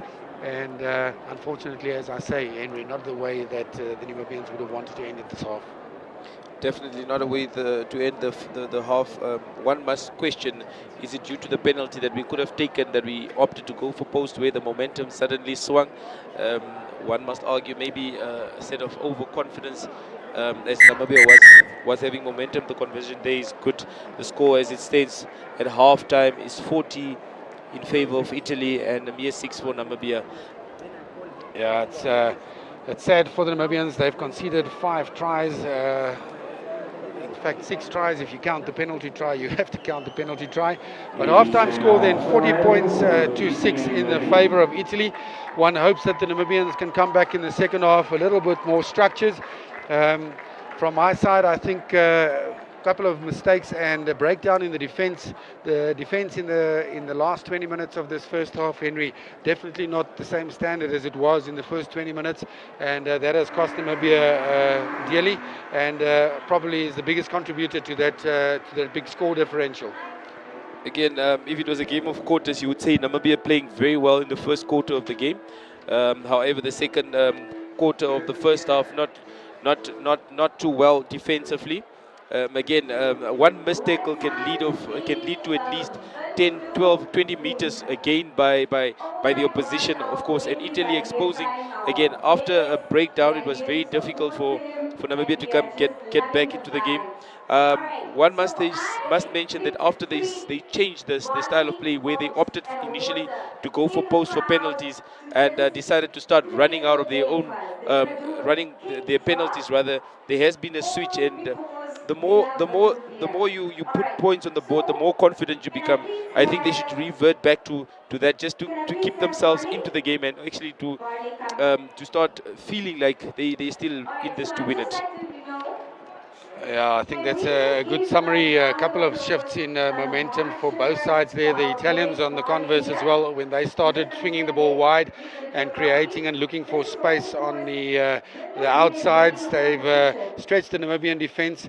As we have a look at some of the highlights here, Tian Swanepoel getting the game underway with very high kickoff there. This was the first penalty try for the Italians, with the Namibians collapsing the rolling maul there. And that is where the injury also occurred to Marco Riccioni, and unfortunately Italy forced into an early substitution there once again. So that was the first 7 points. We have a look at the penalty for Namibia early on in that first half, as they scored their first 3 points through the boot of Tian Swanepoel, and 3 points for Namibia on the board, taking the score to 7 points to 3. The Italians hit back after that with a try there in the 15th minute, or in the 17th minute, through Leonardo Marin, the inside centre, and a lot of uncharacteristic mistakes from the Italians handling wise, but fantastic pressure by the Namibians once again. And a second penalty by fly of Tian Swanepoel took the score to 12 points to 6 in the favour of Italy. And from there, it's actually just been one-way traffic, with another try after that on the outside here. Fantastically worked try by the Italians. The first of his 2 tries for the fullback is Jacopo Patrula, and as we see that try from a different angle, fantastic interplay by the Italians. Good handling and getting Trula across the line there for Italy. That was 17-6 with the conversion, 19-6 for Italy. Then great run here by Chiesi on the far side, kicking the ball forward, and it was Tommaso Menoncello following up with some pace. So a little bit of a contentious dot down, but the referee Andrew Brace deciding that there was enough there for the try to be awarded. So that took the score to 26 points to 6 for the Italians. Fantastic finish here, good pick up there by the Italians into the hands of Simone Chiese. He scored the fifth try for the Italians in the far side. That took the score to 33 points to 6, as we see good handling once again by the Italian forwards, or backline rather, into the hands of Simone Chiese, and he finishes off very neatly on the far side of the field. So 33 points to 6, that's the score then, and we'll see the final try here by Tommaso Monticello once again for the Italians, and straight running lines, bumping off defenders as he goes, very strong running, pace as he's proven earlier this afternoon already, and he scored the final try for the Italians, 40 points to 6. In fact, that wasn't the final try, this was the kick through, and it was finished off by Jacopo Trula with his second try, and that brought the score to 46 at half time. We're going to join our analysts at touchline. It's CJ Kotze, Ferguson Paulse, and Dewald Coetzee who's going to give you their rundown of the first half of Italy against Namibia. Thank you so much, Ati and Henry there in the commentary booth. Yes, we are here at the touchline. Of course, 60 points to 40 for Italy in the first half. Now, I'm going to get off the bat with you, Dewald. Your thoughts of that first 40 minutes? It could have gone a lot better, CJ. I think decision-making, discipline, and just when you looked at the start of the game, the exit plays, there's so much to talk about. Attack, defense, there's so much things we can do, but these are all fixable mistakes. But there's a lot we can fix, and it could have gone a lot better. Ferguson, for you, what are some areas that you think that have really been a bit of a hamper for the Namibian side, if you like? I think discipline is the first thing, CJ. We're putting ourselves under a lot of pressure. You know, we give away silly penalties, and we find ourselves taking deep, defending deep in our own half, and we started off that way. So that's sort of the tempo and the tone that was set by the guys. And then defense, we're just not making enough first-time tackles, and defense is an attitude. So really disappointed with the attitude of the boys in the first half. Dewald is saying it's fixable things. It's like that, you can switch it on. So hopefully they can come back in the second half and give this crowd a game. Dewald, who are players that have stood out for you thus far in this first half from the Italian side that really speaks to what they're producing here? I mean, 40 points to 6. DJ, I don't think there's anyone that stood out for me that I could notice off the bat. I think they're playing well as a team. You can see on attack, the way they run the ball. They're scoring the same tries they scored against in 2023, 2019, and the tries they scored in Six Nations. They're running the slip play. So they're playing the ball behind the back, manipulating our defense, and our defense fixes on a play and creates space on the outside, and our wingers have to do all the defending. So I don't think there's someone that stood out for me per se. I think it's more they're playing well as a team. They're understanding how to play the game and how to create the space and how to manipulate the defense, and that's why they create the opportunities and they create opportunities to score. For you, Ferguson, what do you think has Italy really stepped up to and really gave them that edge, like Dewald said, that they could have capitalized so easily? I concur with what Dewald is saying. You know, they're keeping their own ball, they're keeping ball in hand, they're spreading the ball. And I don't think they did anything well here. You can only play as good as your opponent allows you. And I think we've allowed them to play. That's basically what we've done.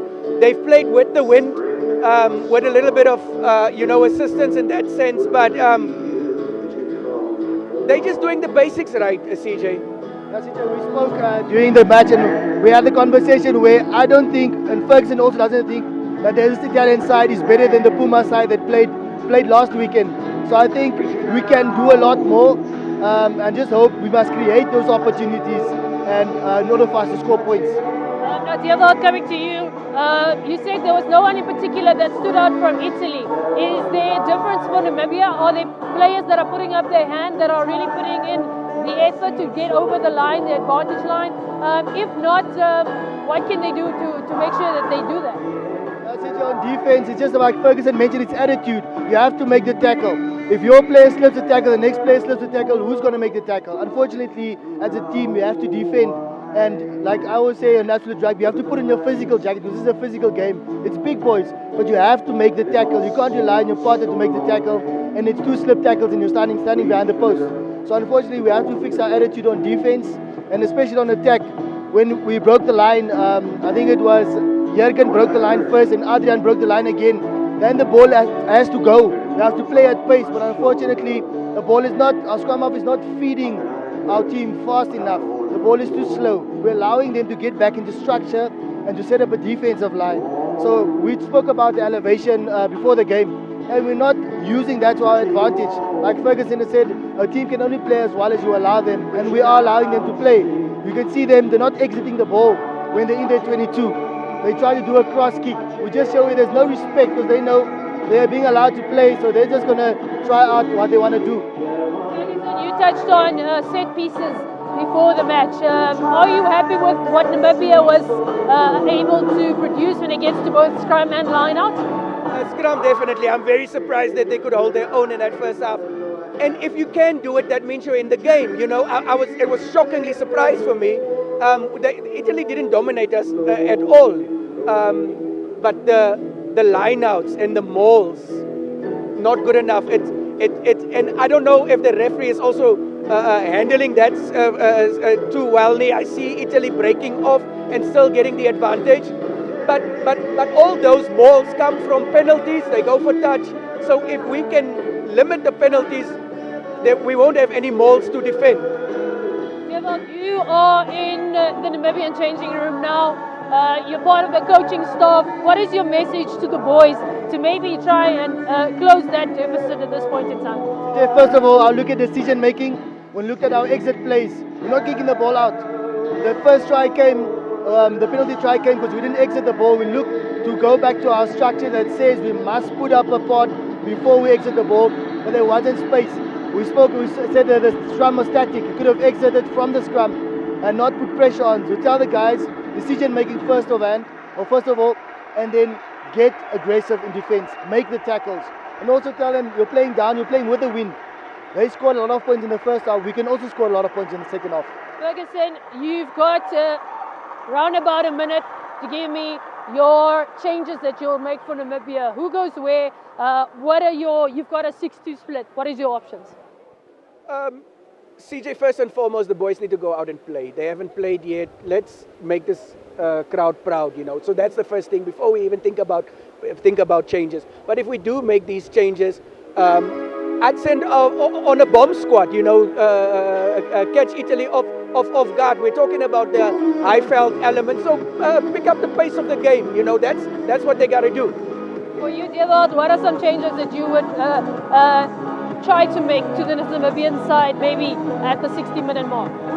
I think I will bring on AJ Kearns on scrum half, first of all, just to pick up the pace at the ruck, because he's a different type of player.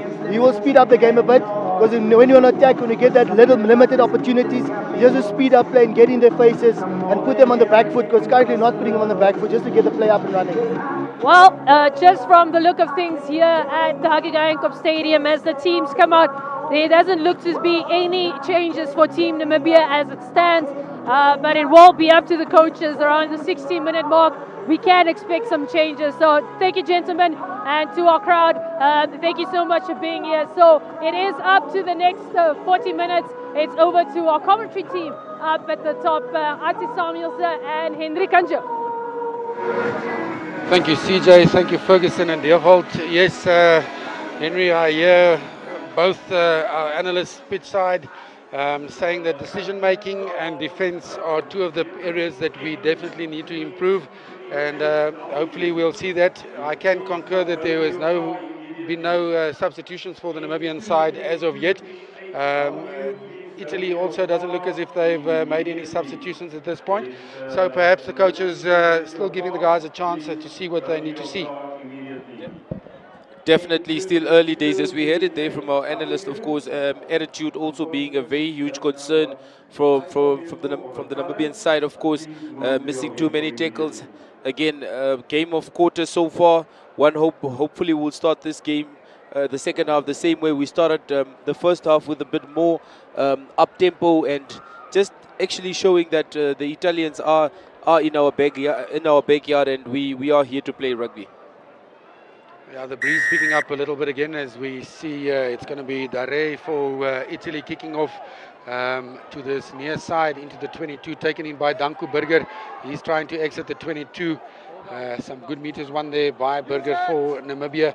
Jacques Tron getting ready to kick from the base. Of course, the ball outside of the 22, so can't put it into touch. Puts it high into the air. Trula under the ball here for the Italians. He gives the ball off there to the 8th man, Ross Vincent.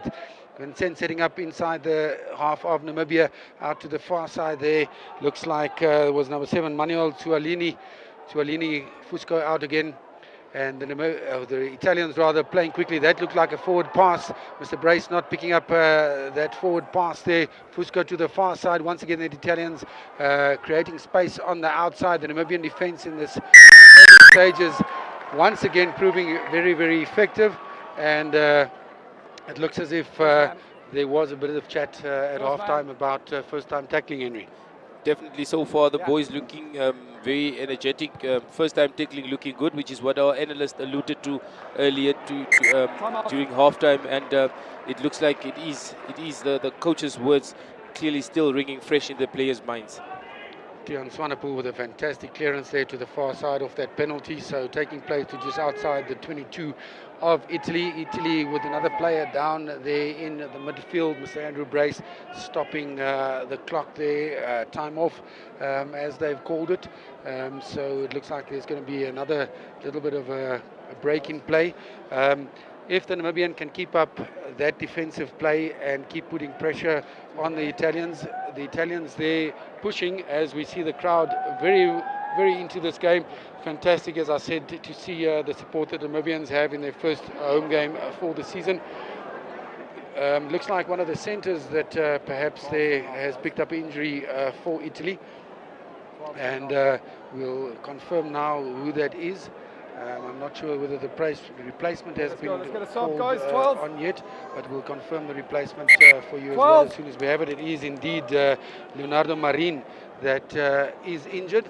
I haven't seen who the replacement is. Looks like he's going to come on. It's probably going to be either Giulio Bertaccini, the inside centre, which would be a like for like, and indeed it is Bertaccini replacing Marin. So we have one replacement for the Italians, or rather the second one for the match, and I think they will hope that that's the last of the injuries for them in this warm-up match. Otherwise, they're going to struggle against the Springboks next weekend. Definitely sad scenes to see the players going off. First one early in the first half, now again early in the second half, another one.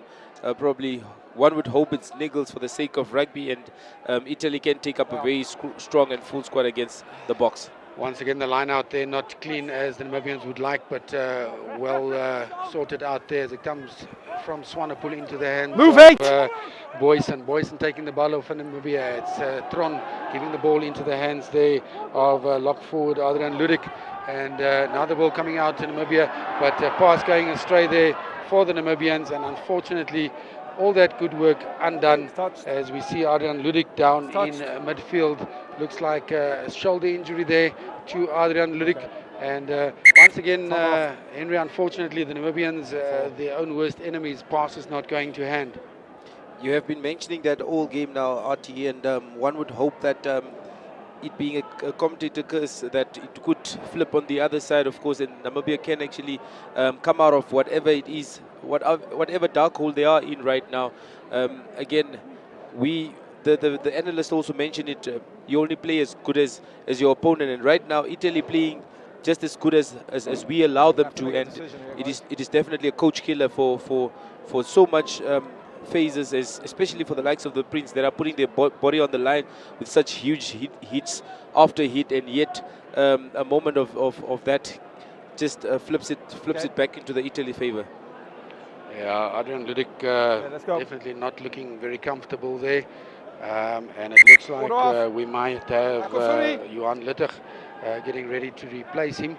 As for the Italians, it's probably not a nice thing for Jacques Burger to see these injuries. We hope for Ludik that it's not something serious.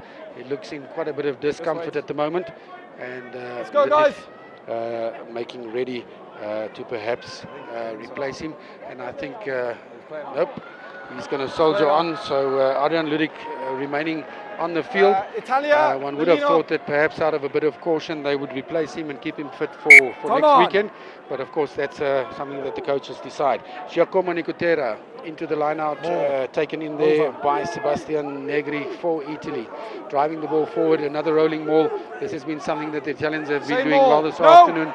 And same maul, says Mr. Brace, as they continue making meters towards the 22 of Namibia. Same maul, and now breaking away is the captain Nicotera, taken down in the 22 by the Namibians. Coming out there, Fusco with the ball. He drives the ball forward, and another tackle being broken by the Italians. And Fusco going across for the Italians' first try of this second half, with just over 4 minutes played in this second half, and already another try there through, unfortunately one has to say, bad defense from Namibia. Henry, it's been the song that we've been singing all day as we look at that replay again.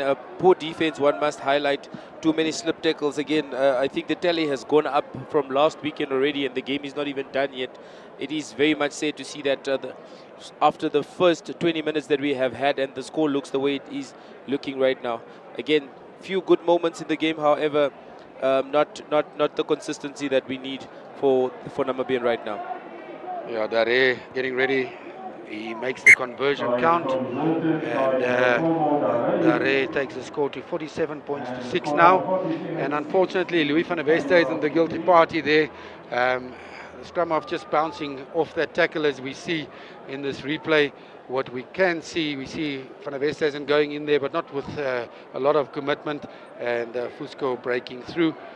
Eventually taken down by Jacques Tron over the goal line, but unfortunately a little bit too late for Namibia. Tian Swanepoel getting ready to get play underway again. Playing with the breeze now, Namibia. Very nice weighted kick, bringing it down just outside the 22 of the Italians. Italy going into that ruck, getting the ball back, now driving forward. Not a lot of meters being won by the Italians, and setting up for Fusco once again to kick from the base of the ruck. Fusco putting the ball up for Italy. Andre van den Berg getting ready to go up, once again not securing the ball. Now Italy playing to this near side, and it is Trullo there with the left boot, rather Dere putting the ball into the 22, taken in by Tian Swanepoel. Now Jacques Tron kicking the ball to this near side, and once again good combination and good falling back by the pairing of Tron and Swanepoel for Namibia there, Henry. Great communication by the two pairs. The 19 combination looking very good. Again, once more again being in the right place at the right time. I see, of course, Adrian Ludig there clearly looking gingerly and eventually substituted. Great opportunity there for Johan Litter, who has been putting up his head over the years for Grootfontein, and now getting opportunity to also face the Italians. Yes, I think out of abundance of caution, that's perhaps the best move now for Jav Bergadem, as we see the Italians taking the ball into the rolling maul, setting up that rolling maul again with Nicotera, the captain there at the back in possession. Still the same maul. Namibia just not having an answer for that rolling maul by the Italians. Mr. Brace watching it very well as we see Mohamed Hassa breaking away with the ball. Namibia still defending, and now the Italians holding on at the ruck, and not giving possession away. Some gamesmanship here from Italy, not allowing Jacques Tron to get possession of the ball, and Mr. Brace not standing for any of it.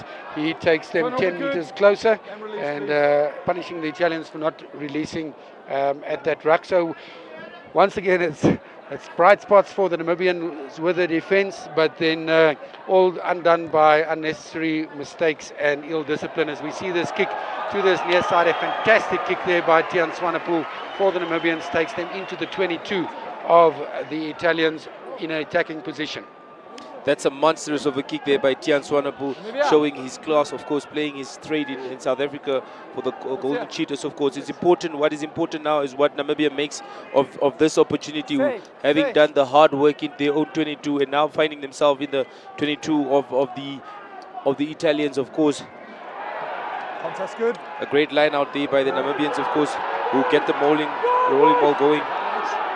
The rolling maul being copied there by the Namibians, and them having as much success as the Italians. Taken in now by Littich for the Namibians. Advantage being played by Mr. Brace, taken in by Louis van der Westhuizen.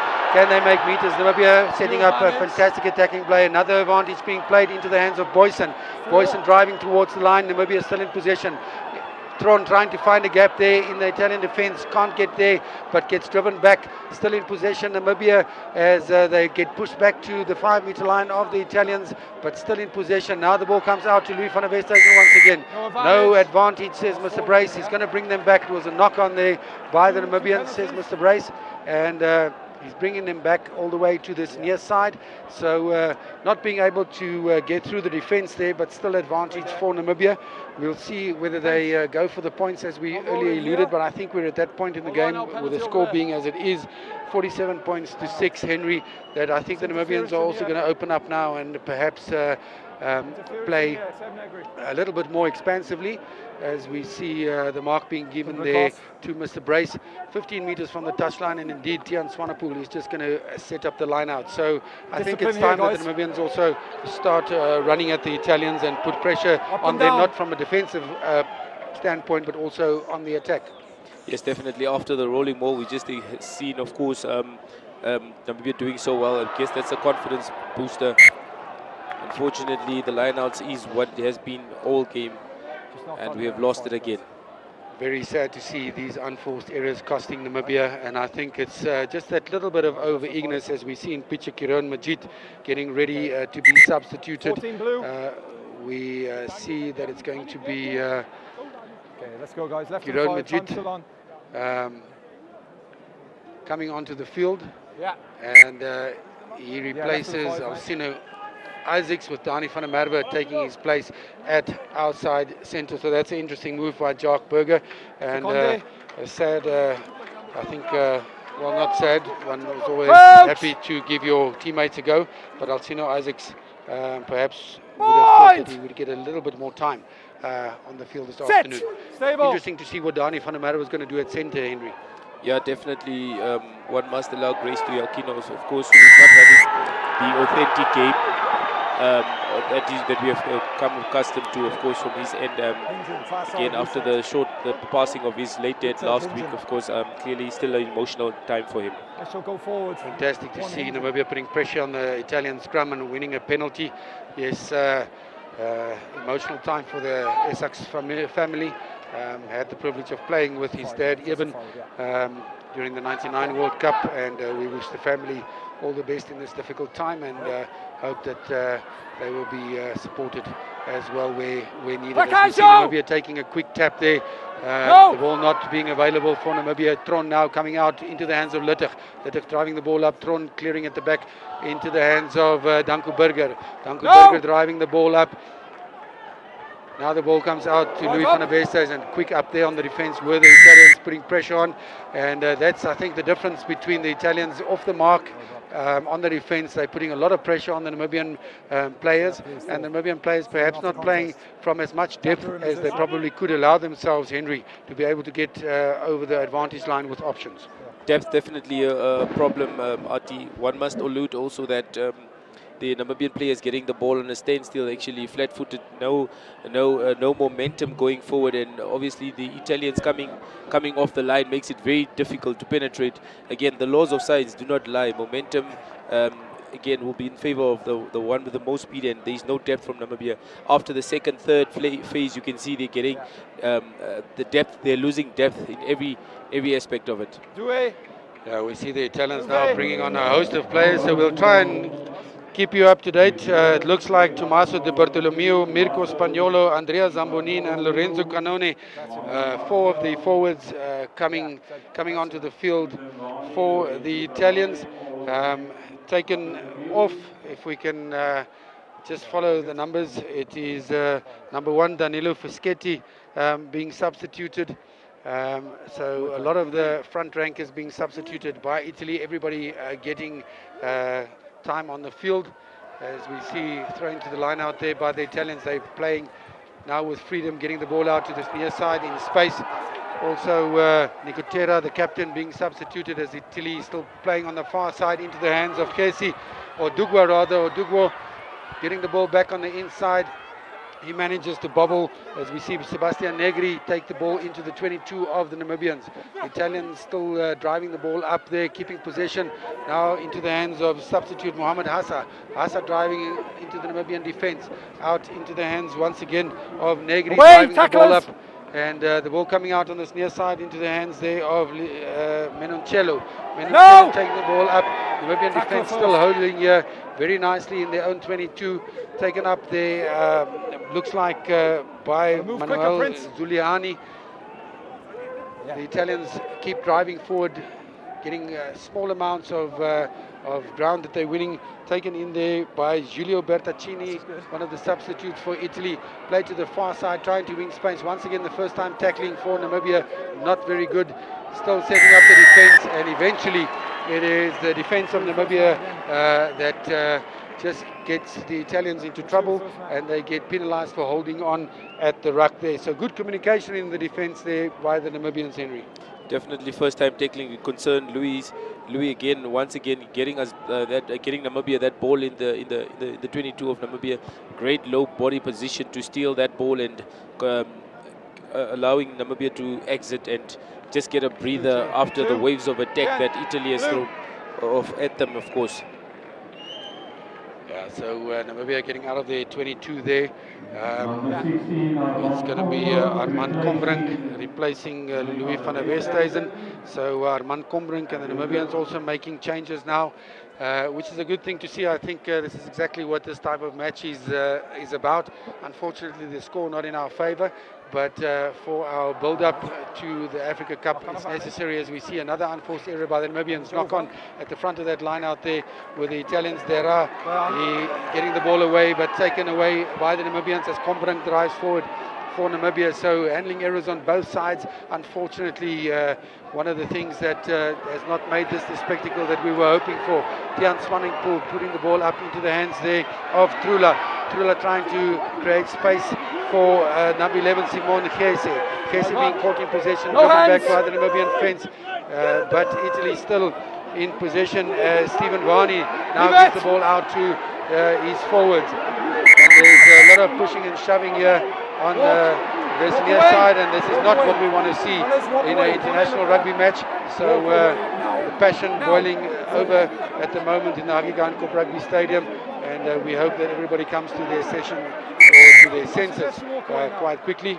Mr. Andrew Brace getting his whistle, doing the work there, and unfortunately, as we say, never nice scenes to see on a rugby field, Henry. Definitely players getting overly emotional, of course, and passion flowing over, as you've alluded to. And again, it comes down to the frustration that is building up also in the Italian camp. As you can see, the Namibian defense in some moments of the game standing stern, and it becomes very difficult to penetrate. So again, one cannot tell exactly what transpired, what happened there. But it's definitely scenes we do not want to see on a rugby field, as this is a gentleman's sport, of course, and physicality is not part of or boxing is not part of the rugby vicinity, of course. Couldn't agree more. As we see the replay there, if we can perhaps see what is going on there, the captains being called together. It looks like a drive-through there by the Italians was a bit of taken offence by the Namibians, and it was Danku Berger that was taken away off the ball there, and he didn't like that very much. So the Namibians and the Italians, I think both sides fortunate that nobody walked away with a card there. We don't want to see discipline issues. Of course, if a player gets a red card here, they will not be available to play either against the Springboks for Italy or against in the Africa Cup for Namibia. So hopefully the heads will cool down, and we'll have full squads being available next weekend for those matches there. So play being resumed, I think well handled by Mr. Brace, quick and decisive by both the referee and the assistant referee. Crouch! Definitely we want to see the game going and making sure that both teams have maximum numbers on the field, just to keep the game as interesting as possible, and that was definitely a great call by the referee. Welsh-born Stephen Varney waiting for the ball at the base there. And once again, collapsing the scrum there. I think it was on the far side. Looks like Aranos Kutsia was the one, or was it, I think, Aitembu Shikufa, the one being penalized there for collapsing that scrum. Italy getting an opportunity now to set up an attacking line out once again on this near side of the field. It's going to be Trula with his right boot getting played to just outside the 22 of Namibia on this near side, as we see Italy bringing on another substitute, brother of Nicolo Canone, Lorenzo Canone, coming onto the field now.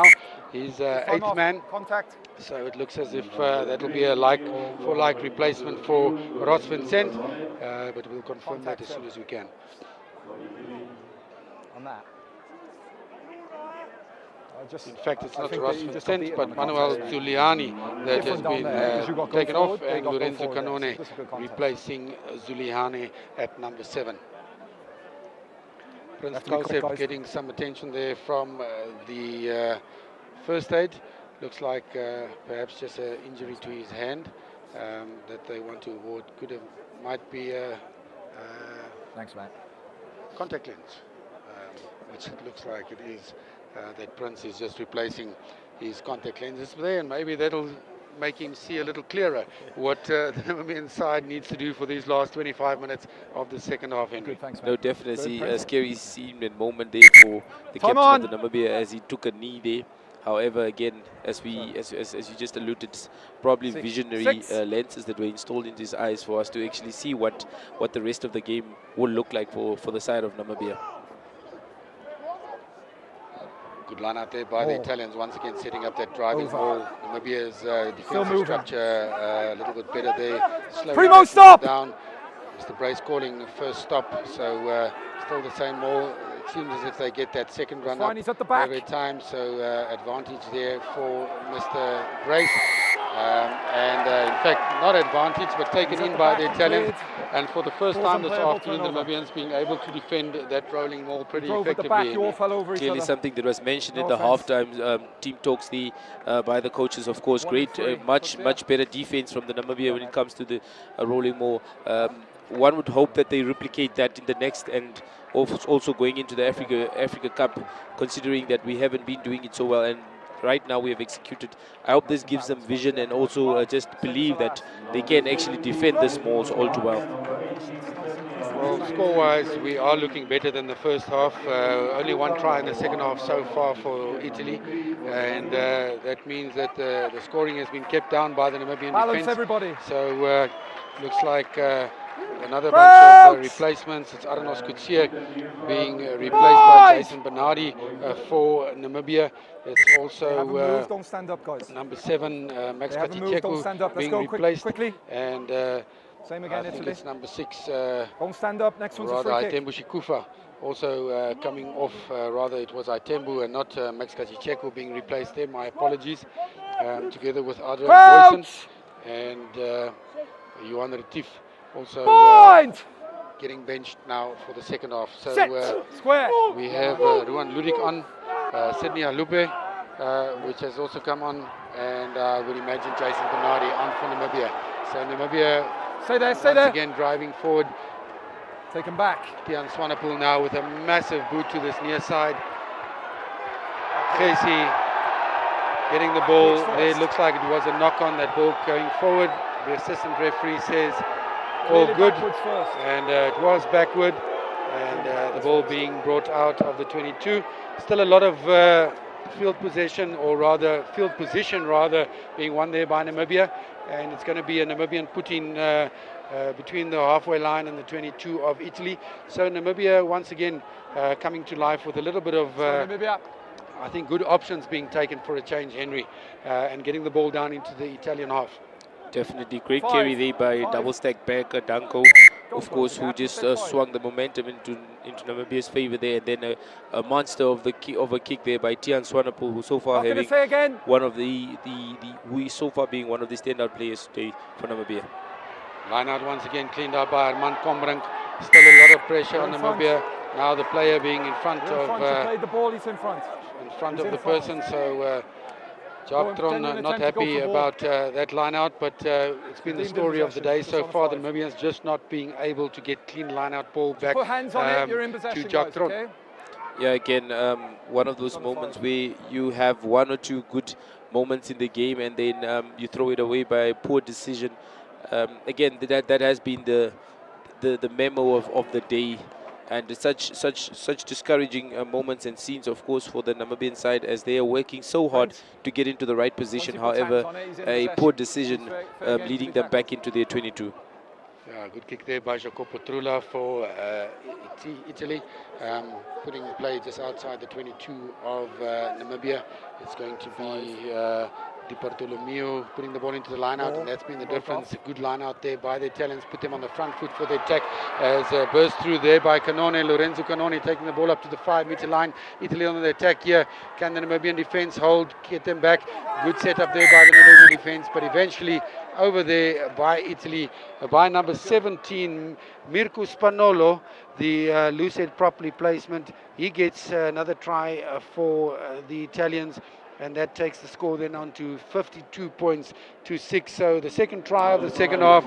Once again, the base, as we have a look at this, the replay, which was a very quick replay, the lineouts being the base for the Italian team to attack from Henry, and that's been very successful for them so far this afternoon.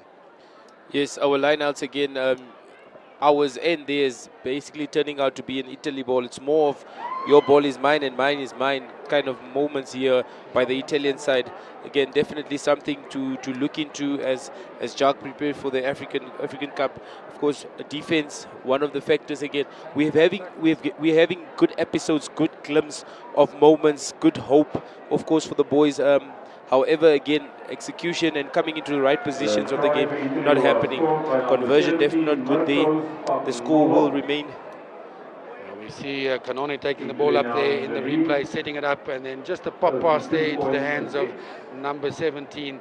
Going over with some support is Mirko Spagnolo, and scoring the try for the Italians. Scrum off there, Stephen Varney, getting that pop ball through to him very, very quickly. And that's also been, I think, something that the Italians have done better this afternoon, and that's cleaning the base of the rucks as Swanepoel getting play underway. Once again, a very good kickoff, nice and balanced. Namibia being able to put some pressure on, but well driven forward by the Italian forward. Okay, tackle up Namibia! to the 10-meter line. Tackle being called by referee Brace, and the ball coming out to the Italians. Short ball once again, knock on there, picked up there by Dani van der Merwe. He brings the ball out. Tian Swanepoel going for a 50-22, and a fantastic kick there by Tian Swanepoel. The assistant referee showing that it's Italy put in, but I was sure that he was inside his own half there, so I think this is unfortunately the wrong call, so we'll see what the referee decides. And it looks as if the assistant referee has said that he was inside Italy's half when he put through that rubber. But still a very good kick by Tian Swanepoel, and it's going to be Italy putting through Tommaso Di Bartolomeo, halfway between their 22 and their try line, and Italy coming away with the ball, and once again setting up that rolling maul that has been so effective for them this afternoon, moving towards their own 22. Namibia being called out of that line out, as we see on the back there, Jason Bernardi trying to get hold of that maul, available, being able to slow it down for Italy. Italy still in possession. Great defense there of that rolling maul once again. So they've done it twice now. You said you hoped that they could copy it, Henry. They've done that.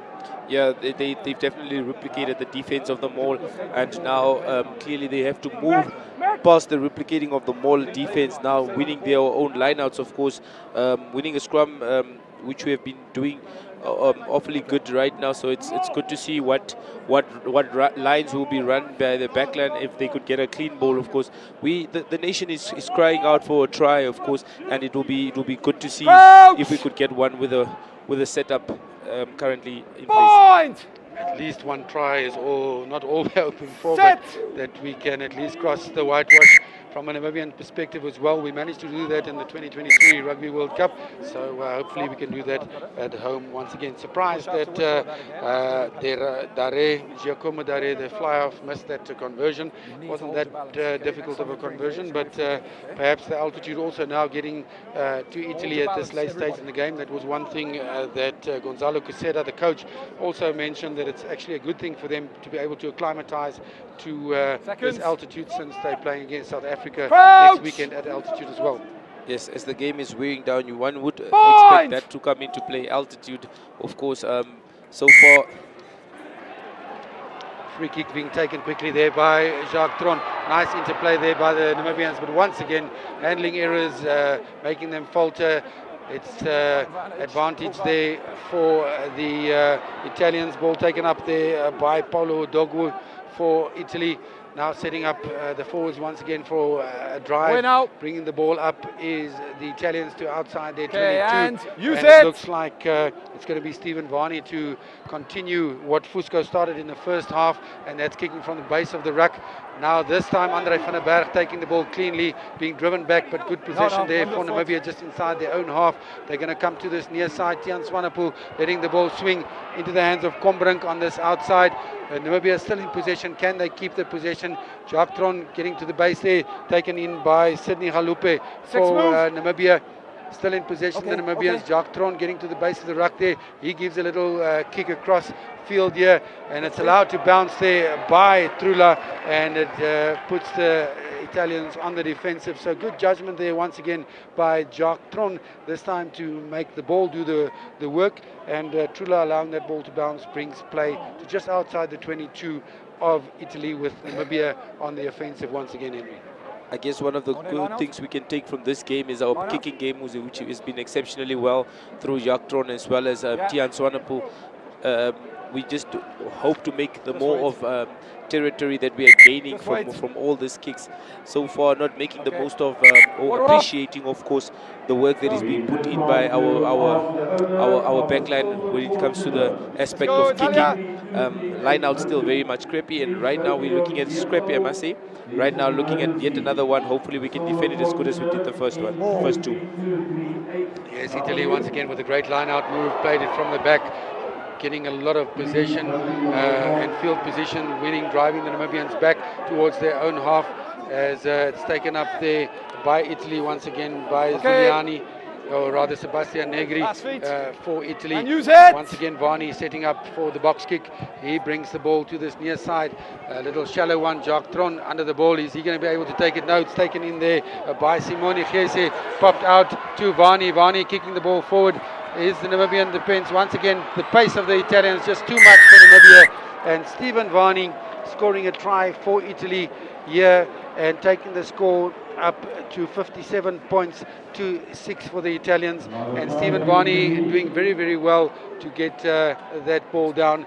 Pace once again playing out, and as we've said many times this afternoon, if we have a look at that replay from the line out, space being created, Varney kicking the ball forward, being shepherded there by Andre van der Berg, but just too much pace for both van der Berg and Majid, and Varney dotting down for Italy. I think that is now the 9th try of the afternoon, including that penalty try. 57 points to 6 the score, as we see if Giacomo Dare can add the 2 points to take the score to 59 points. Henry, your thoughts on that passage of play? Great passage of play from Italy, of course, against defensively letting Namibia letting themselves down. Again, it's the second player that's always available for the Italy side, that they're keeping the offload game constantly going, and it's becoming very difficult for Namibia to defend, of course, considering that the Italy doing support running just being exceptionally well. Yeah, it's actually interesting to see the pace of all the backline players the Italians have. They've outpaced Namibia on the defensive on several occasions, leading to 3 of their tries, or 2 of their tries rather, getting in behind the defensive players. So 59-6 the score, with just more than 10 minutes to play as Tian Swanepoel gets play underway once again into the far side where the sun is still shining and making for a nice bit of warm area for the players to play in. Set up there by the Italians. Varney at the base there once again going for the box kick. This is something that they've been continuously doing and looks like something they'll be doing against the Springboks as well next weekend. Good pop out there by Andre van der Berg. The pass unfortunately going forward, and it was I think Jerome Majid there on the far side, or rather not him, Jürgen Meyer not being able to show his pace. And once again, just small little unforced errors costing the Namibians the momentum on the attack, Henry. Again, Andre van der Berg doing very well this time around under the high ball, as he has failed on a few occasions earlier. Coach killer moments there, just a pass going slightly forward. Very sad to see that we will not be able to see that man's pace on the screen. Would have been a great moment to actually see what Jürgen Meyer is capable of doing on attack against a side like Italy. AJ Kearns getting his opportunity now. He's been brought on in the place of Jaap. So Devald Kutsia saying that is what he was looking for a little bit earlier on. He's got 10 minutes to show what he has to offer this Namibian side. So let's see what happens there. As it's a strong scrum by Italy, advantage being played by Mr. Brace. Quick hands once again by Italy, getting the ball out here to Khezi very quickly. But great defense there by the Namibians once again. No advantage, says Mr. Andrew Brace. He's going to take them back. And there at the scrummage, it looks like there was. We'll see what he says. It's, pulling out of the contest. Pulling out of the contest is what Mr. Andrew Brace said there. So you're not allowed to move backwards in the scrummage situation. You have to keep the scrum steady. So a penalty for the Italians. They're going to use this as a base. Let's go, guys. We have a look at that scrum. Khezi coming in here. Good defense there by the Namibians, and it was Danku Burger that forced Khezi into touch there. Unfortunately, all to no avail, and the Italians get an opportunity to set up a line out on the far side. It's going to be Jacopo Trula with the kicking duties, with the right boot, to see if he can get Italy to within the 22. Unfortunately, not being able to do that, or just inside the 22, according to the assistant referee on the far side. So attacking line out for the Italians once again. Henry, we said it was going well with the scoring. 3 tries now in the second half, and we hope that this is not the Namibians also feeling a bit of fatigue here in the last 10 minutes of the second half. Definitely in this past passage of play, one could see that Namibia defending so much better, using the line as the 16th player, of course. And as we see there, the more going once more again, one must applaud and also notice that ever since Dane van der Merwe moved to 13, penetrating the wide ball has been very difficult for the Italians. And Trula there with of tries for the Italians. Once again, fantastic work creating space on the outside. It looked like it was Leonardo Marin, the inside centre there, creating that space for Trula. But once again, the defence not moving as we have a look here. And out to, we'll see who that was. Trula getting the final pass there to cross for his 3rd try of the afternoon. Not sure who that inside runner was for Italy, but still great space created, and unfortunately the Namibian defence shifting but not being able to get the players to ground early enough.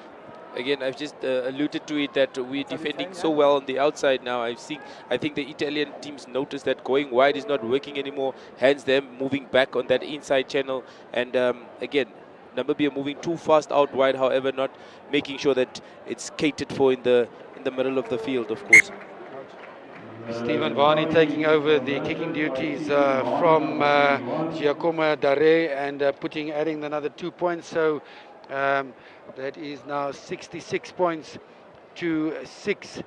The Italians leading with about 6 minutes left in this match, and Varney just taking over where Dare left off for the Italians.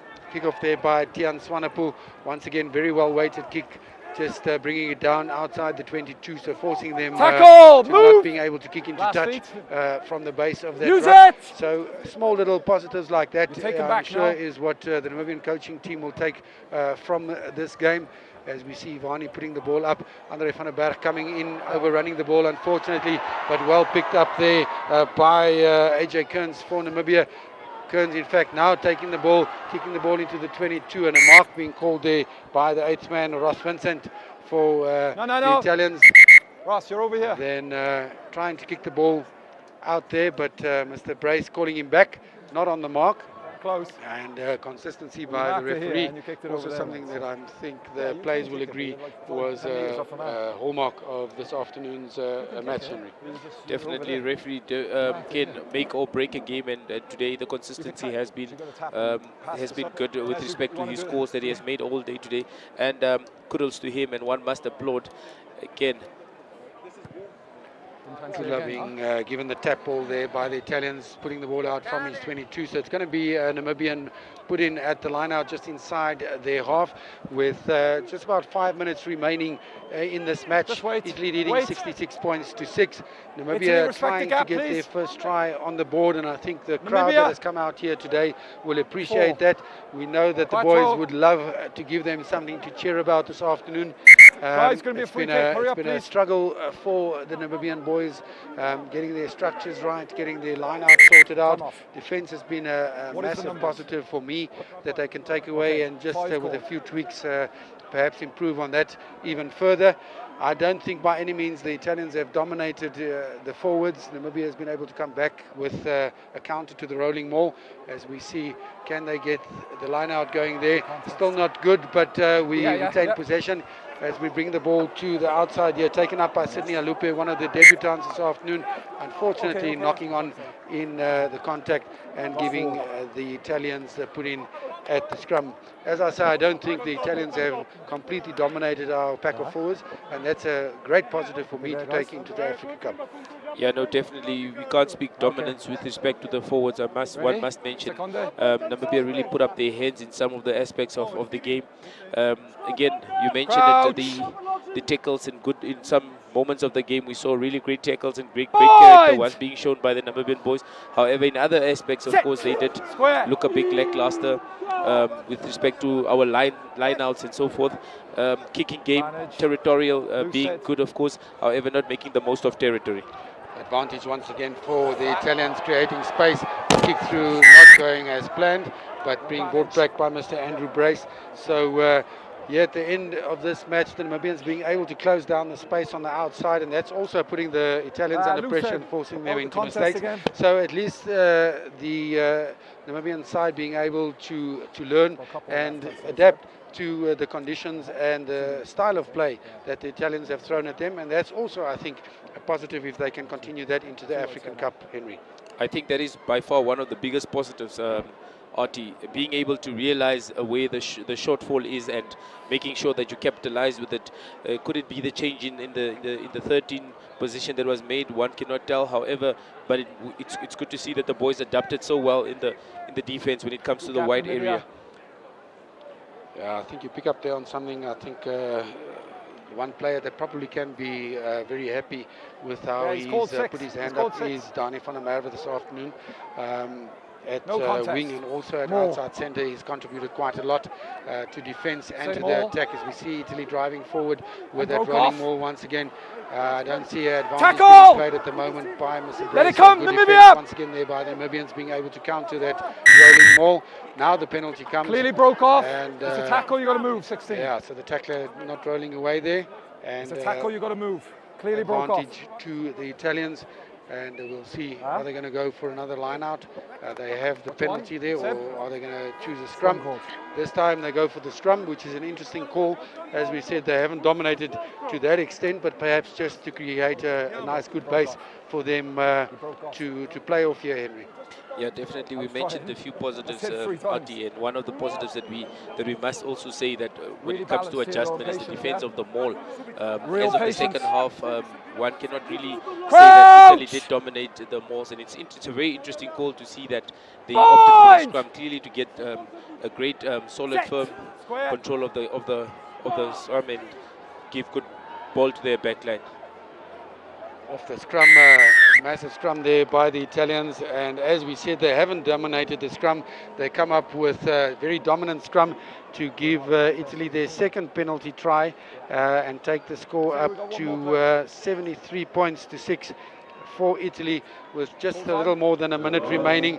So and that was the end of the game according to Mr. Bray. So Italy finishing off with a massive scrum there, forcing a penalty try to be awarded by referee Andrew Brace, bringing the final score to 73 points to 6 here this afternoon in the Hagigan Cup Rugby Stadium. I think there is obviously a lot of things that the coaching staff can work at, Henry. 2 or 3 of those that you might have picked up to give Jacques Burger and them some food for thought for the week ahead as they prepare to go to the Africa Cup. What would those be from your perspective? I think the most obvious thing that we have seen over the throughout the course of this game is our lineouts, which obviously have not been at the best. The positives about today, Ati, one must highlight the fact that how well Namibia have adjusted to, except the lineups of course, how well they have adjusted to the shortfalls that they had in the first half, which were the defense of the mauls, defensive wide, and they looked at it. They looked at it during halftime and clearly came back guns blazing. Another one, of course, also positioning of our back three. Many a times, Jacques Tron as well as Tian came to bail out the wingers. They perhaps it's how the positioning is practiced, of course, on the training ground. But there were moments where our wings were a bit out of position, and what a debut it was for Danny van der Merwe. One must highlight. Yes, I think I agree. I think the lineouts will be one of the key aspects, especially for our own possession, that Jacques and them would want to work at. And then also, as you said, I think it's good that Tian and Jacques were managed to communicate to such an extent that when the fullback Andre van der Berg was pulled in, that he was held out. If we have a look at the highlights quickly here from the second half, of course, the first try of the second half, Fusco going over there for Italy. That was in the 44th minute of the second half, and then after that, it was the first try by the forwards, the replacement number 17, Mirko Spagnolo, that went across for a try there. A very nice pop pass by Stephen Varney to Spagnolo, and crashing across there for their second try. That took the score on to 52-6. That conversion was not made. Stephen Varney then, with his try of his own, quick kick forward there, managing to outpace Andre van der Berg and dotting down for the Italians. That took the score to 59-6. And as we see there, that forward pass unfortunately into the hands of Jürgen Meyer. That was one of the opportunities that he had to show a little pace, not being able to do that. And then the another try for the Italians. Great space being created there for Jacopo Trula to get his hat-trick of tries here this afternoon. And Trula with a long pass to this outside kick forward once again. That was the penalty, and this being the final try of the match. A massive scrum there by the Italians to create a penalty try awarded by Mr. Andrew Brace, and that was the action of the second half to take the final score 73 points to 6. Italy beating Namibia here at the Hagigan Cup Rugby Stadium. And we're going to take you down to pit side now once again to our analysts CJ Kotze, Ferguson Paulzer, Dewald Kutsia, to give their thoughts on the second half and to take us home this afternoon. CJ, down to you.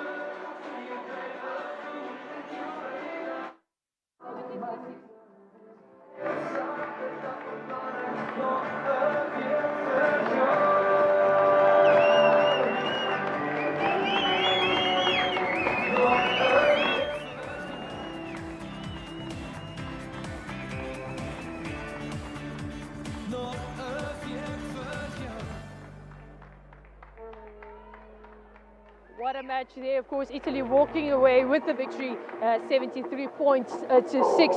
Now, Dewald, we're going to just start off with you in terms of that last 40 minutes. How are you feeling about that match? I think CJ, in the start of the second half, that first 20 minutes of the second half, the first half of the second half, I think that was the best part of the game for us. I think defensively we were much better, much more synchronized, but that was all because of line speed. And we're going to get them from the line. We weren't static, flat-footed on the line. We're actually going to go make those tackles. So it looked much better than the rest of the game. And Ferguson, for you, I can see you nodding your head. What did you make of that last 40?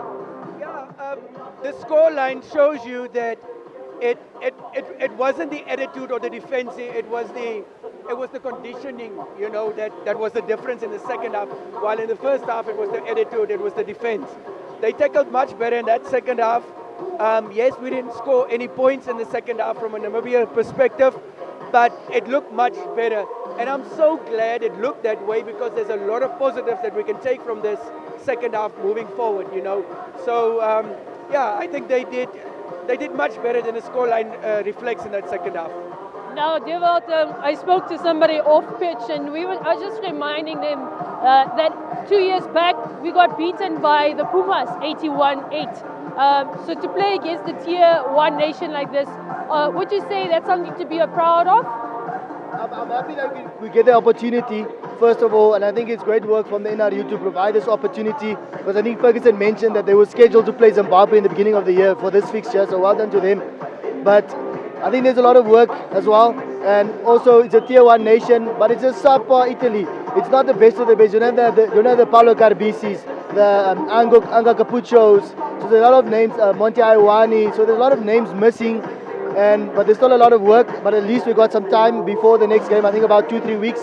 But there is, like Ferguson mentioned, some positives in terms of attitude and what we are capable of when we actually playing good rugby.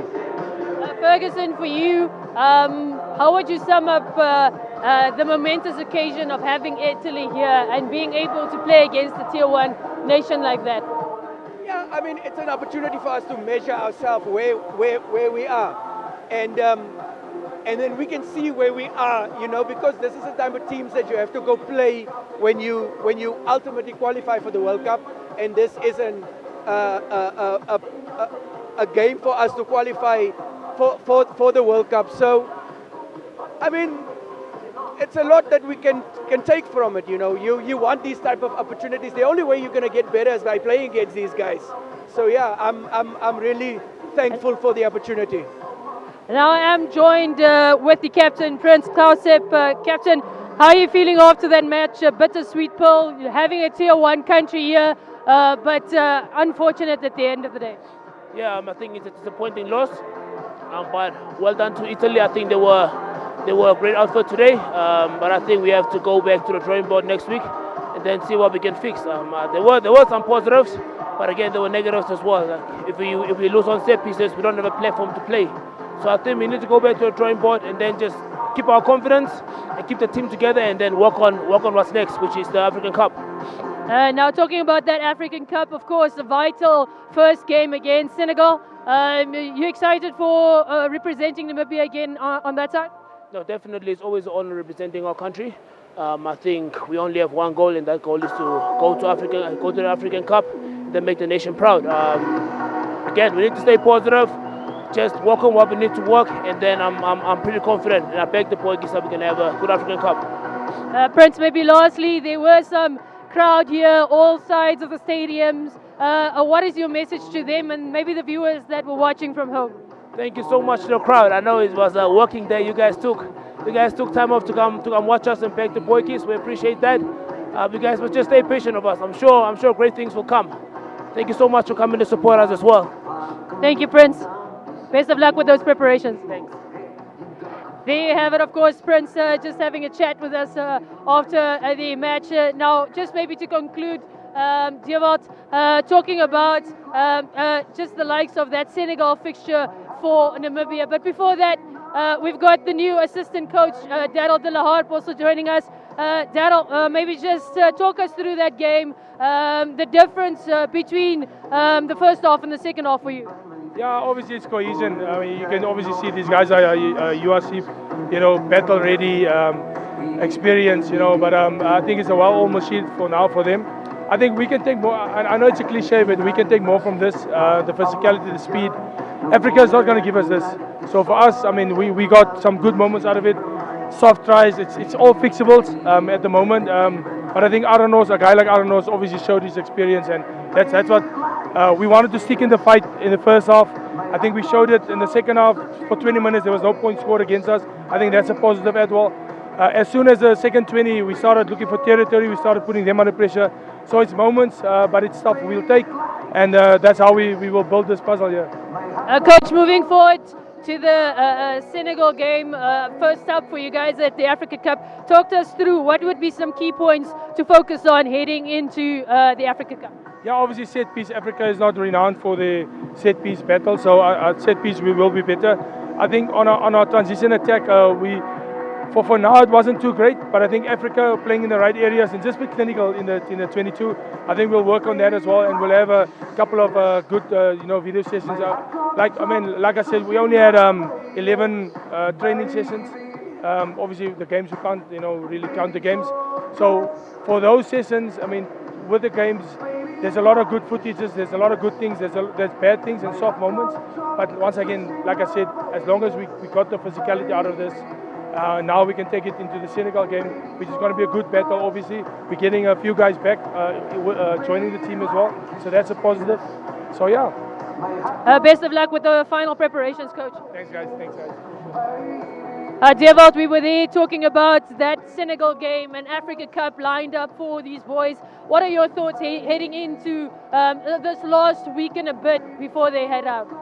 I think it's just to get everything in order, like Daryl said, have some video sessions, look at the soft moments and the fixable things. But I think with the Africa Cup, we're lucky enough to be drawn in the better leg. We will miss out Kenya and Zimbabwe in that leading up to the final, which counts in our favor, and to use that as our advantage and a platform to build as this game, just build, and as we work towards getting to the final and fixing all these fixable mistakes and just building and improving as a side. Daryl noting that there are some bad, but there's good from this. As we noted, the first 20 minutes of the second half look better, Devald's words, than the previous 40 minutes. Just work-ons for you before heading into Africa Cup? I think defense is, because defense is easy, it's fixable, it's attitude, and then yes, it was 73-6. The thing for me that they should work on is more off the field than on the field, is try to get the chemistry and try to get the camaraderie back and understand we're going as a group to go represent this nation that has qualified for so many World Cups. So that's what we're all looking forward to. Imagine a World Cup without Namibia there in Australia in 2027. So that's what I want to see. I don't want to see this defeat tear the team apart. I really want us to come together. And he's saying a few players are coming in. I hope they slot in correctly in the team and in a positive way, not a negative way where we see some players coming in, starting and looking rusty. So I think that's something that they should try to keep in mind. There you have it, some work-ons from our analyst here. And that concludes our broadcast here at the RUGBY Gaiankop Stadium. Of course, the Namibian side will be heading out on the 8th of July to face on Senegal in the opening match of the Africa Cup. Could Namibia bounce back after last year's defeat to Zimbabwe, or will Zimbabwe continue to reign on as African champs? Well, it all remains to be seen. So the Africa Cup is on the line, and that's it from us here. We brought you 3 warm-up matches, and it's all up to the boykies for that final Africa Cup. Thank you so much, gentlemen, for joining me on the touchline today, and it's always lucky to have you guys. Thank you, CJ. There you have it from us here on the touchline, and our entire crew working behind the scenes. It's ciao for now.